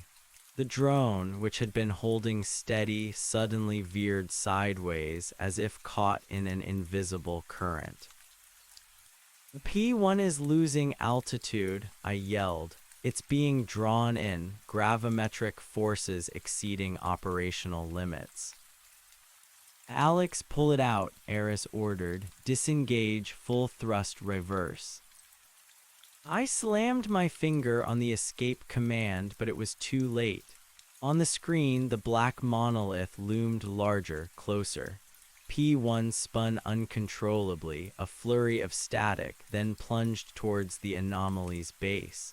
The last image on the screen was a distorted flash of impossible blackness, then a flat line. P1 is gone, I said, my voice barely a whisper. It just vanished. A heavy silence descended upon our observation post, broken only by the frantic beeping of Alina's instruments from base. Data stream from P1 terminated, Alina reported, her voice strained. Complete and instantaneous loss of signal, no debris, no trace. It perceived the probe as a threat, Eris murmured, his face grim. Or perhaps it simply decided to consume it. This is faster than we anticipated, and more aggressive. The resonance signature is still rising, Sarah exclaimed, pointing at the monitors. And there's a new M spike coming from the anomaly itself. Sailors, return to post quickly, Eris commanded, his voice sharp with urgency. Alina, full analysis of the M spike, what is it? Silas, with surprising speed, began to ascend the cliff face, his movements agile despite the danger. The M spike is a coherent beam, Alina cried out. A directed energy burst, it's targeting P2. My eyes snapped to the tablet.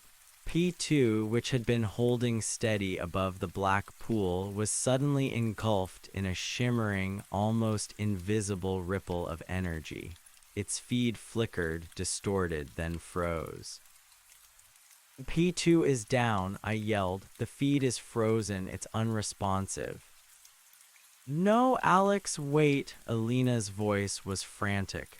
The M field isn't disabling it, it's encapsulating it, it's pulling it into the pool. On the screen, P2, still visible but frozen in a static image, slowly began to sink into the black, viscous liquid. The oily surface rippled once, then swallowed the probe hole. The image winked out. P2 gone, I reported, the words feeling like ash in my mouth. Sample lost. Damn it, Aris slammed his fist on the table. It's actively defending the effluent. It doesn't want us studying that material.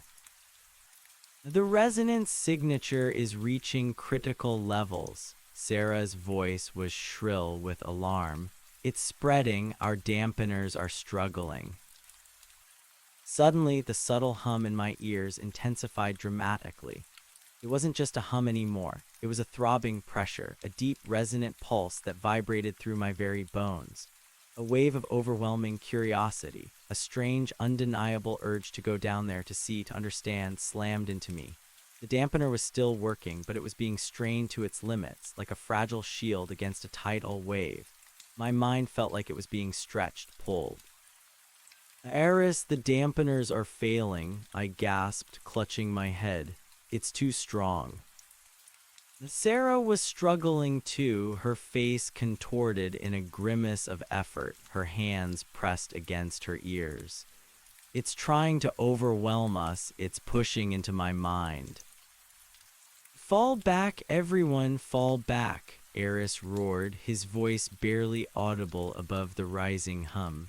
Silas, get off that cliff now. On the helmet cam feed, Silas was scrambling up the last few meters, his movements desperate now. He was almost at the top. Suddenly, a new sound, a horrifying sound, ripped through the air, not from the anomaly, but from the canyon walls themselves. A low, guttural growl, followed by a series of sharp, piercing screeches. What was that? Sarah cried out, her eyes wide with terror. Aris peered through his binoculars at the canyon floor, his face paling. Movement, unidentified entities, multiple contacts converging on the anomaly from the shadows of the canyon. My heart leaped into my throat. Unidentified entities. Sila's status report, Aris yelled into his comms. But all we heard was static, then a guttural roar closer now. Sila's. On the helmet cam feed, the image lurched violently, a blur of movement, a flash of something dark, impossibly fast, launching itself from the shadows. Then a sickening thud, and the feed went black. Silas, Aris screamed, his face a mask of horror. No, it can't be. Aris, the resonance signature is spiking into the red. Alina's voice was frantic from base. The M field is expanding rapidly. It's no longer localized to the canyon. It's affecting our long-range sensors. The hum was now a deafening roar in my mind, drowning out all other thoughts. My head throbbed, my vision blurred. I felt an almost unbearable pull, a primal urge to descend into the canyon, to join whatever was happening down there. My body trembled, fighting against an invisible, overwhelming force. We have to go, Sarah shrieked, grabbing my arm, her strength surprising. It's trying to drag us in. Aris, his face still etched with the horror of Silas's apparent demise, fought against the mental assault. He slammed a large, red button on his console. emergency retreat, deploy countermeasures. From somewhere above us, from the antenna array on the tower, a high-pitched, vibrating wail suddenly tore through the air, momentarily overriding the hum of the anomaly. It was a piercing, disorienting shriek designed to disrupt the resonance signature to buy us precious seconds. The immediate pressure on my mind lessened slightly, giving me a moment of terrifying clarity. "This way to the vehicle," Eris yelled, grabbing his equipment. We scrambled, gathering what we could, abandoning the sophisticated setup we had just painstakingly assembled. My legs felt heavy, like lead, my mind still fighting the receding, but still powerful, pull of the anomaly. We stumbled down the rocky slope, Eris leading the way, pushing us forward with a desperate urgency. The high-pitched wail from the base was a constant, agonizing counterpoint to the deep, resonant hum that still pulsed from the canyon. As we reached the tree line, Eris glanced back at the canyon. The black edifice was now shrouded in a strange, shimmering haze, and from the shadows at its base, I could swear I saw movement, dark, indistinct shapes. "It's reacting aggressively," Eris gasped, pushing us deeper into the forest. "The probes provoked it, and Sayla's God help him." The thought of Sayla's, the calm, formidable warrior, taken down so swiftly by unseen forces, was chilling. It meant whatever was down there was fast, powerful, and utterly merciless. We pushed through the dense undergrowth, branches whipping at our faces. The fear was a cold, hard knot in my stomach. The anomaly was no longer just an object. It was a living, breathing, actively hostile entity, and we had poked the beast. The journey back to the vehicle was a blur of exhaustion and terror. We ran, stumbled, and pushed, driven by the instinct to survive. The high-pitched countermeasure from Project Chimera was a constant reassurance, a thread of sanity in the encroaching madness. But it also meant we were running blind, unable to use our comms, unable to communicate with Alina. Finally, after what felt like an eternity, we burst into the clearing where Eris had hidden the vehicle. He fumbled with the keys, his hands trembling. The engine roared to life, a welcome, defiant sound. We piled in, Eris slamming the accelerator. The tires spun, spraying gravel as we tore through the forest, leaving Blackwood Canyon and its horrors behind. The drive was frantic, Eris pushing the vehicle to its limits on the rough terrain. We bounced and lurched, every turn a desperate gamble. The high-pitched countermeasure from the base eventually faded as we put more distance between ourselves and the canyon, and the oppressive hum of the anomaly slowly receded from our minds. The silence that replaced it was heavy, filled with unspoken horror. "We need to get back to base," Eris gasped, his knuckles white on the steering wheel. "Alina needs to know what happened, and we need to assess the full extent of this new aggression." Sarah, slumped in the passenger seat, looked utterly drained, her face pale and streaked with dirt. "What were those things, Eris? What attacked Silas?" Eris shook his head, his eyes fixed on the treacherous track ahead. "I don't know. My brother spoke of shadow things, of mountain ghosts that appeared when the anomaly was agitated, but he never confirmed a physical manifestation. This is a new development, a horrifying one." We drove through the night, the weight of our failure and the loss of Silas pressing down on us. The mission, intended for reconnaissance, had ended in disaster, confirming our worst fears and unleashing new, terrifying variables. As the first sliver of dawn painted the sky, we finally reached the hidden road that led to Project Chimera. The relief was immense, but it was overshadowed by the grim reality of what we had witnessed. Eris pulled the vehicle into a camouflaged alcove, and we quickly made our way on foot to the heavy steel door of the facility. It slid open, revealing Elena, her face etched with worry, but also a fierce determination. "Eris, Alex, Sarah," she exclaimed, her relief evident.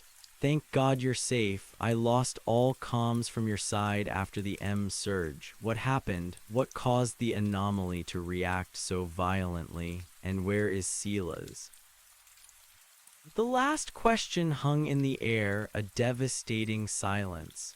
Eris's gaunt face hardened, his eyes filled with sorrow and fury.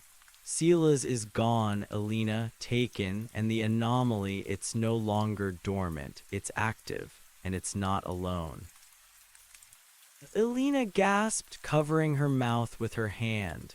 Her eyes welled with tears, but she quickly blinked them away, her scientific mind reasserting control. "Not alone? What do you mean?" As we entered the command center, the air hummed with the silent tension of the night's events.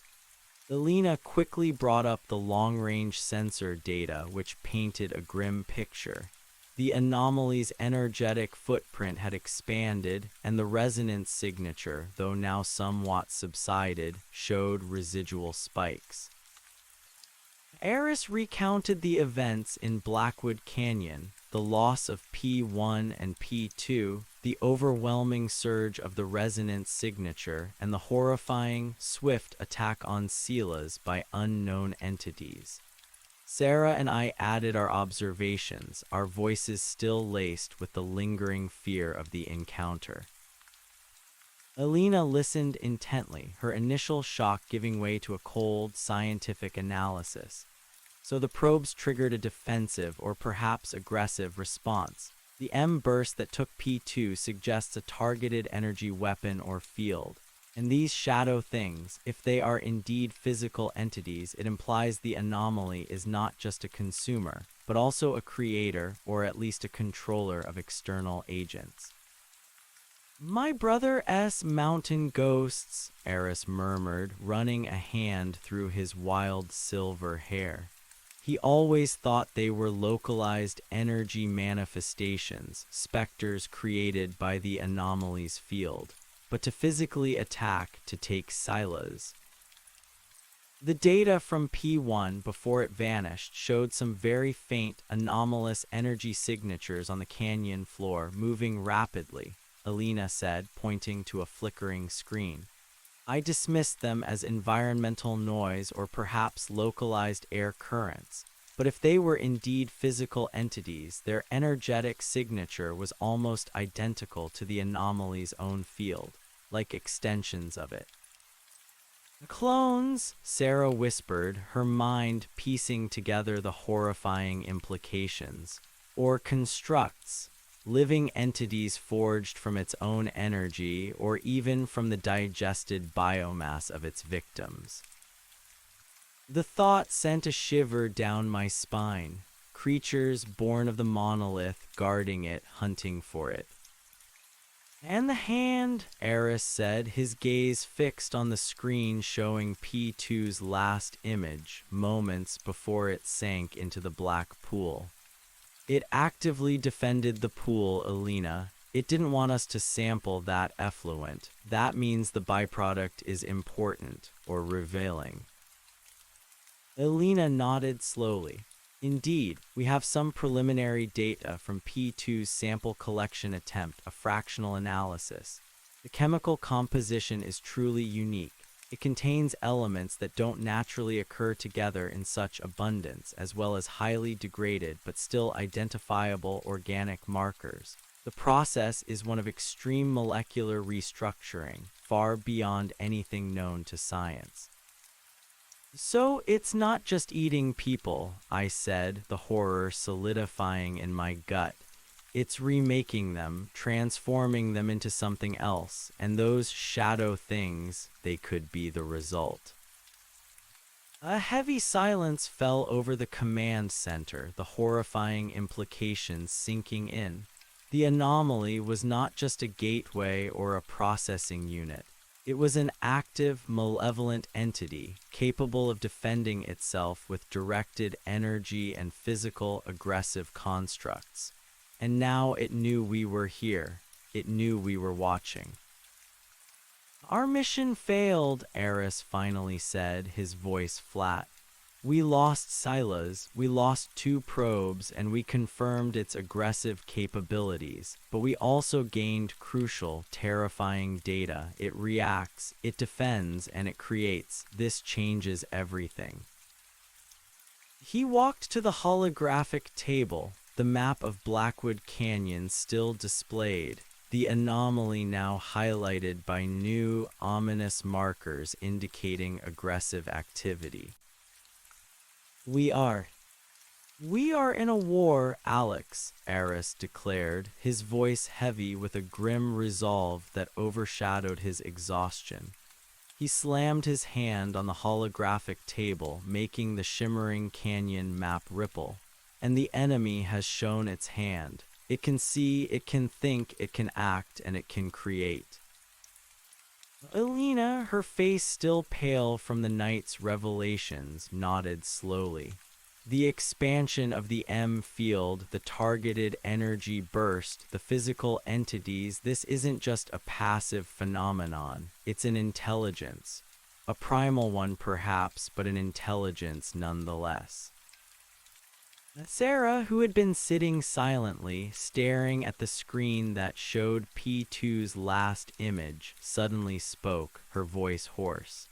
"But why now? Why such an aggressive response to our probes when Alex's drone was merely consumed? Why Sayla's?" Eris walked to a separate monitor displaying a complex astronomical chart. My brother Gerald, in his journals, described what he called alignment cycles, periods when the anomaly's energetic output would rise dramatically, coinciding with specific celestial events or perhaps its own internal rhythms. The moon's cycle, the atmospheric conditions, we thought we were entering a quiescent phase. We were wrong. Or perhaps our presence has forced it into a new, accelerated cycle. Alina zoomed in on the astronomical chart. There is a minor conjunction of Jupiter and Saturn approaching. A relatively weak alignment, but coupled with the lunar phase, it could be enough to trigger a surge in its ambient energy. The resonance signature we experienced was far beyond anything we've previously recorded. "So it's getting stronger," I said, the words a cold dread in my stomach, "and more dangerous." "Significantly," Eris confirmed. "The fact that it actively created physical constructs to engage Silas and deployed a targeted energy field against P2 suggests a fundamental shift in its operational parameters. It's no longer content to simply consume. It's defending and perhaps expanding its influence." Alina leaned over the console, her fingers flying across the holographic keyboard. "I'm analyzing the very last data burst from Silas's comms and helmet cam. It's heavily corrupted, but there's a fractional visual and an audio clip." She pressed a key and a grainy, flickering image appeared on the main screen. It was Silas scrambling up the cliff, his face grim. Then a blur of darkness, incredibly fast. The image distorted wildly, and Silas's face for a split second was replaced by a flash of something. Something impossibly black with eyes that weren't eyes but pinpricks of profound void. Then the screen went blank. The audio played, a horrific cacophony of guttural roars and piercing shrieks, followed by a sickening crunch, and then silence. My blood ran cold. The sounds were primal, terrifying.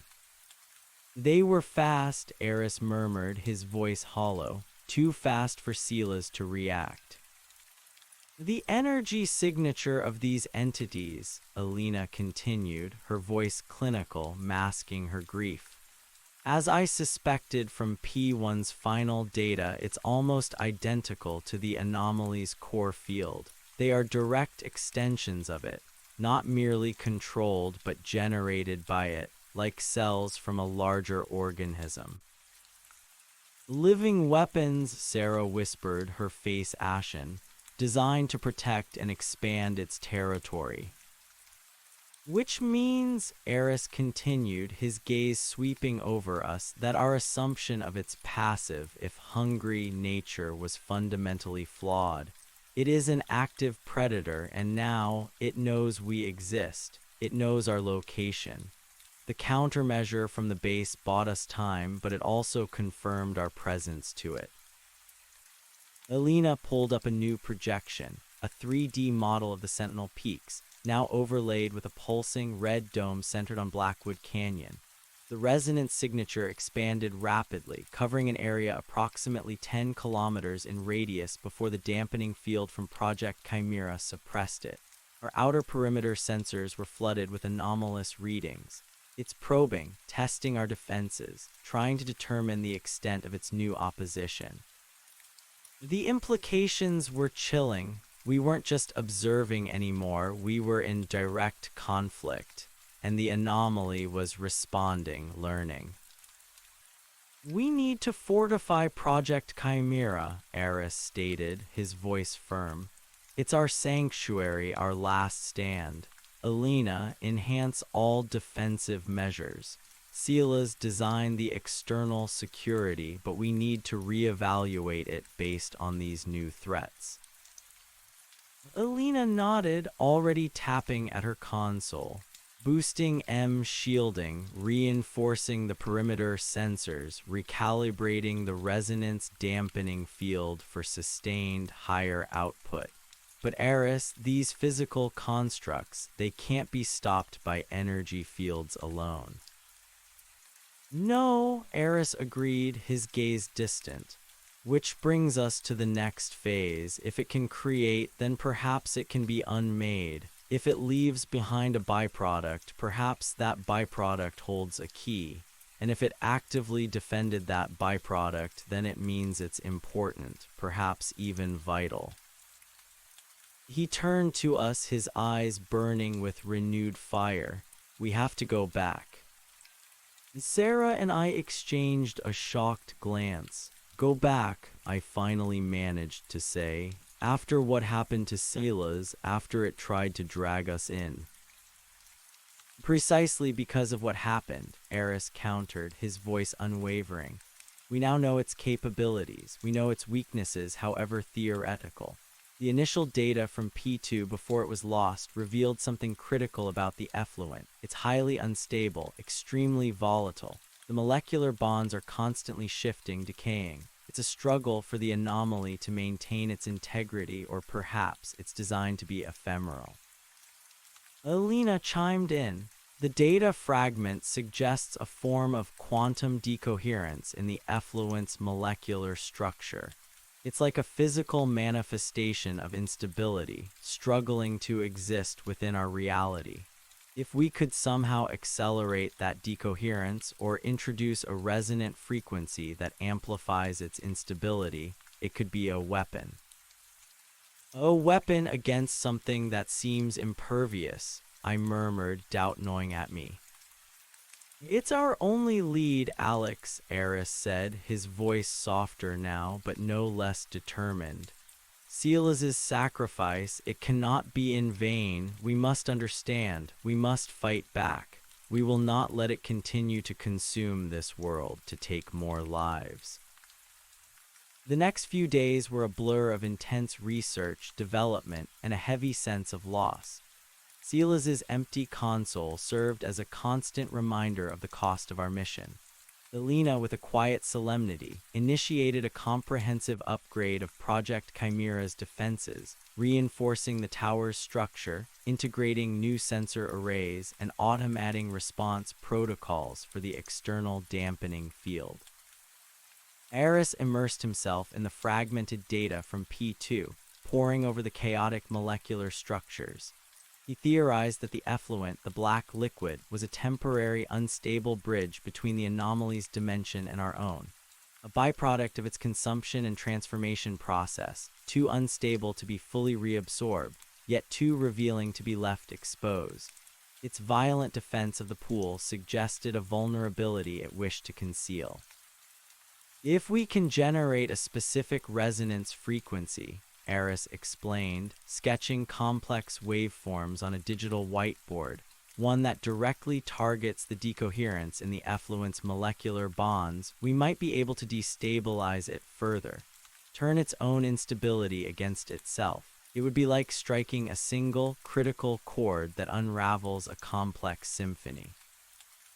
Sarah, her historian's mind working in overdrive, delved into Eris's vast library, researching ancient texts and indigenous myths for any corroborating information about such a volatile, transitional substance.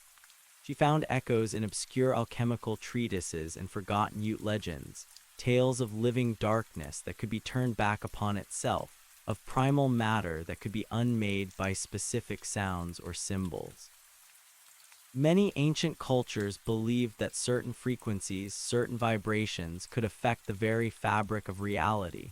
Sarah reported one evening, her eyes alight with a newfound theory. Chants, bells, sacred geometries, they weren't just spiritual practices. They were, in some cases, attempts to interact with forces beyond our understanding. What if the resonance signature is its form of communication, its song? And what if we can create a countersong that specifically targets its vulnerable elements? Eris seized on this. Precisely, Sarah, the resonance signature is a form of communication, a subtle influencing field. If we can understand its harmonic structure, its underlying frequencies, we might be able to create a resonant counterfield that directly attacks the effluent's inherent instability. This became the new focus, developing a resonance disruptor, not just a dampener for our minds, but an active weapon to attack the anomaly's physical byproduct. Elena worked tirelessly on the technical specifications, designing a portable directional emitter. Eris focused on the theoretical physics, calculating the precise frequencies required to amplify the effluent's quantum decoherence. My role, now more critical than ever, was to assist Eris in understanding the anomaly's observed behavior. My first-hand accounts, particularly the interaction with the black liquid and the feeling of being pulled, were invaluable. I described the exact texture of the liquid, the way it seemed to absorb light, the faint, almost imperceptible warmth it radiated. These details, though seemingly minor, helped Eris refine his theoretical models of its interaction with our reality. The more sensory data we have, the more precise our counter frequency can be, Eris emphasized. Every detail you recall could be a critical piece of the puzzle. We also began training with new, more powerful firearms. Silas's death had shocked us into a brutal reality. These shadow things were physical threats. Eris, with a solemn look, produced a small arsenal of compact, high-caliber weapons, explaining their functions with a pragmatic detachment. These are for the constructs, not the anomaly itself. If they appear again, we need to be able to defend ourselves. Silas taught me the basics, and now I teach you. The training was intense. Eris, despite his academic background, proved surprisingly adept with the weapons, his focus absolute. Sarah, though hesitant at first, learned quickly, her determination once again shining through. I, with my experience, found a grim satisfaction in mastering the new tools, knowing they were meant to protect us from an unimaginable enemy. One morning, Elena called us into the command center. She looked exhausted but triumphant. I've made a breakthrough. By analyzing the subtle harmonics within the residual resonance signature data we collected and cross-referencing it with the initial P2 effluent analysis, I've identified a core instability frequency. a specific ultra-low frequency vibration that appears to resonate with the quantum decoherence of the effluent. It's like finding the exact inverse key to a lock. Eris looked at the complex waveform on the screen, a slow smile spreading across his face. Brilliant, Alina, truly brilliant. This is it. This is our weapon.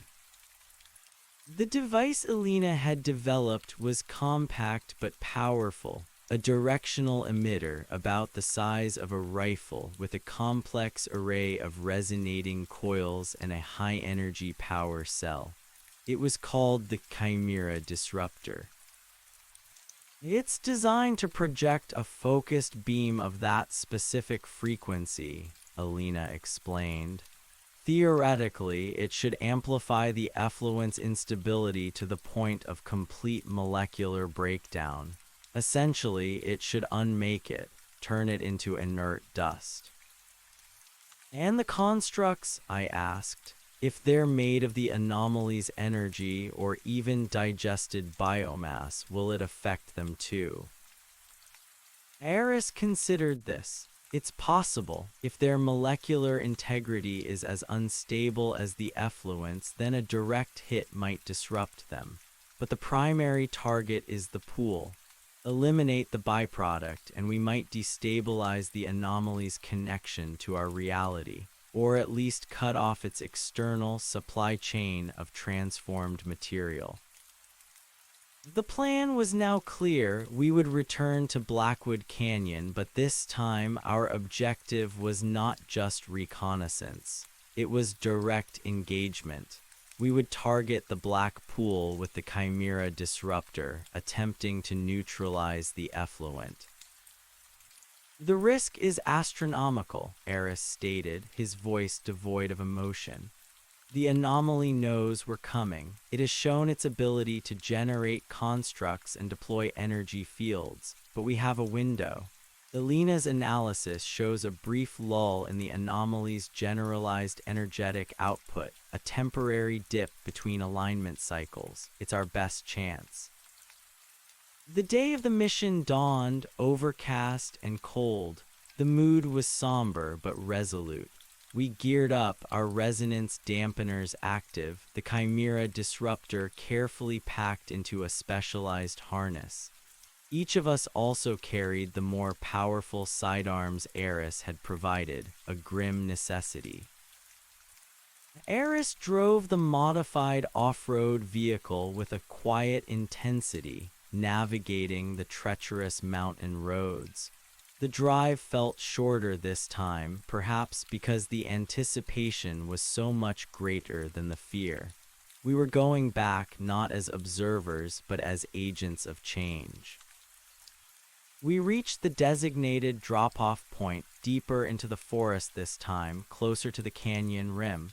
The hike would be shorter, but through denser, more difficult terrain. Silas's absence was a palpable weight. He would have been leading this leg, ensuring our stealth and safety. Now Eris took the lead, his movements precise and deliberate, his senses acutely attuned to the wilderness. As we approached Blackwood Canyon, the silence grew heavier, more oppressive. The resonance signature, though muted by our dampeners, still pressed against our minds, a low, insistent thrum that seemed to vibrate in the very air. This time, it felt less like a siren's song and more like a hostile challenge. We reached a new observation point, chosen by Eris. It was a lower ledge, closer to the canyon floor, offering a more direct line of sight to the Black Pool. It was a riskier position, but necessary for the Chimera Disruptor's effective range. From this vantage point, the anomaly was a gaping maw in the canyon floor, its blackness almost absolute, absorbing the faint light of the overcast day. And there, near its base, was the shimmering, viscous surface of the Black Pool, a grotesque mirror reflecting nothing. The resonance signature is elevated but stable, Alina's voice crackled through our comms from base.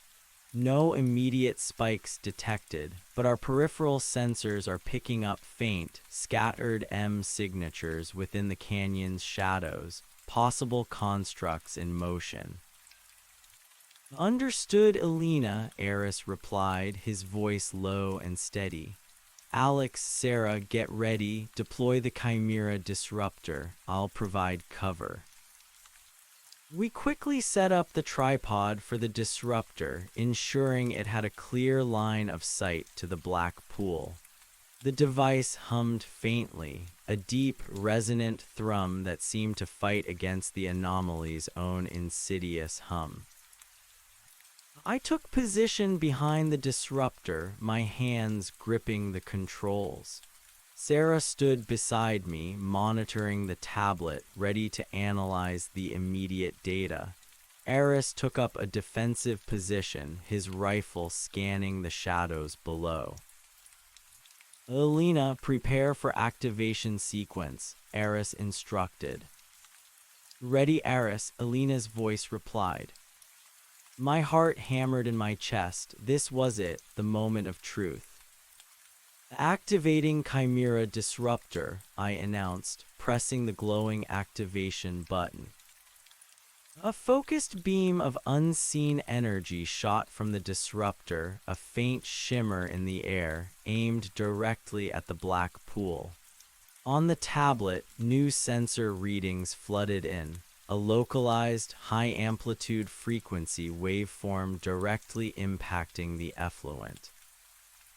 For a moment, nothing happened. The black pool shimmered undisturbed. Then, slowly, subtly, the surface of the liquid began to ripple, not with the oily, viscous undulations I remembered, but with a rapid, almost agitated vibration. Tiny, almost invisible motes of black dust began to rise from its surface, dissipating into the air like smoke. It's working, Sarah gasped, her eyes wide as she watched the data on her tablet.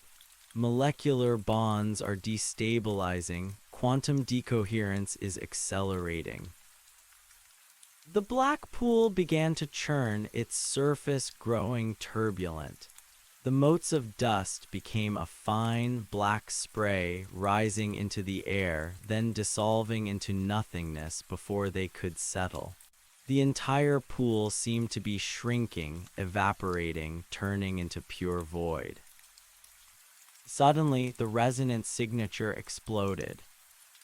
The hum in my ears became a deafening roar, a crushing pressure that slammed into my mind. The dampeners, working overtime, struggled to hold. My vision blurred and a wave of nausea washed over me. The compelling urge to throw myself into the canyon to join the dissolving blackness was almost unbearable. It's reacting, Eris yelled, his voice strained. The anomaly is fighting back. Elena, full power to the base dampening field. I'm trying, Eris. Elena's voice was distorted, frantic. The field is under immense pressure. It's pushing back. The localized resonance signature is overwhelming. On the tablet, the energetic heat map of the canyon flared violently, pulsing with an angry red.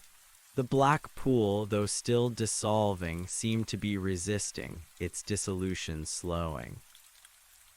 Then from the shadows at the base of the canyon they emerged, not faint, scattered signatures now, but clear, defined threats.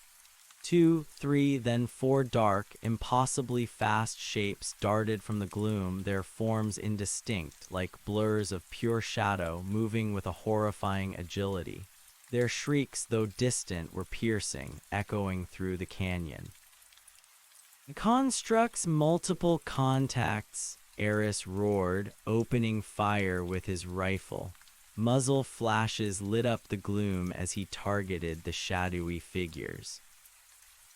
The bullets seemed to pass through the entities or perhaps simply hit nothing substantial. The constructs didn't even flinch. They continued their impossibly fast advance, scaling the cliff walls with terrifying speed, heading directly for our position. "Alex, keep the disruptor on target," Eris yelled, reloading his rifle with a desperate urgency. "Sarah, fall back. Provide suppressive fire if you can." I gripped the disruptor's controls, my mind fighting the overwhelming hum, my vision blurring.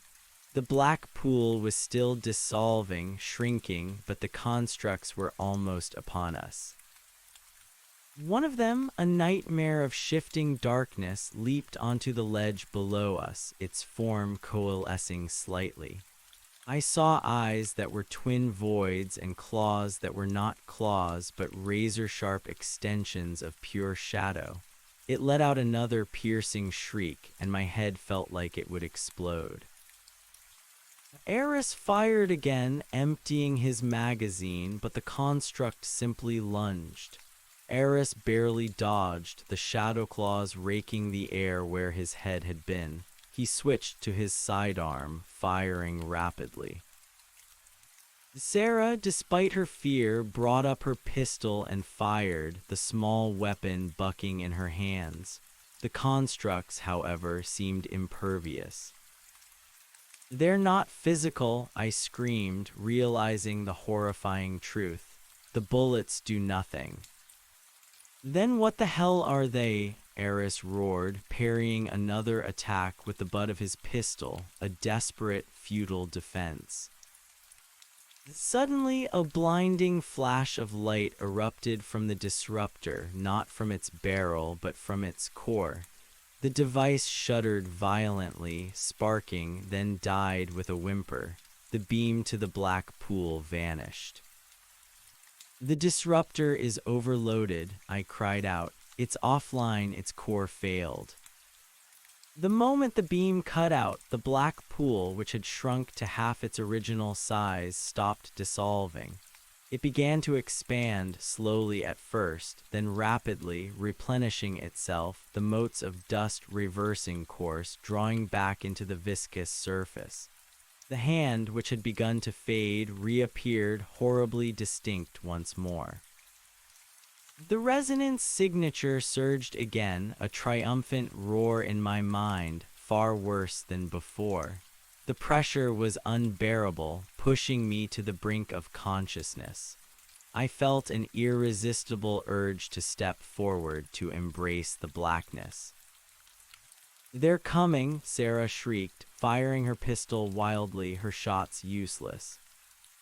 The constructs were everywhere now, scaling the cliff, their shadowy forms flickering and merging, multiplying. Their shrieks were a chorus of pure terror. "Fall back now," Eris yelled, grabbing my arm, his voice a raw rasp of desperation. "The disruptor is useless. We have to go." We scrambled, abandoning the disabled disruptor, our minds reeling from the sensory overload, our bodies screaming in protest. Eris pushed us forward, covering our retreat, firing his pistol at the rapidly approaching shadows, a defiant but ultimately futile gesture. The retreat was a nightmare. The constructs were faster, more numerous than before. They weren't trying to kill us with physical force, but to hurt us, to drive us towards the black maw below.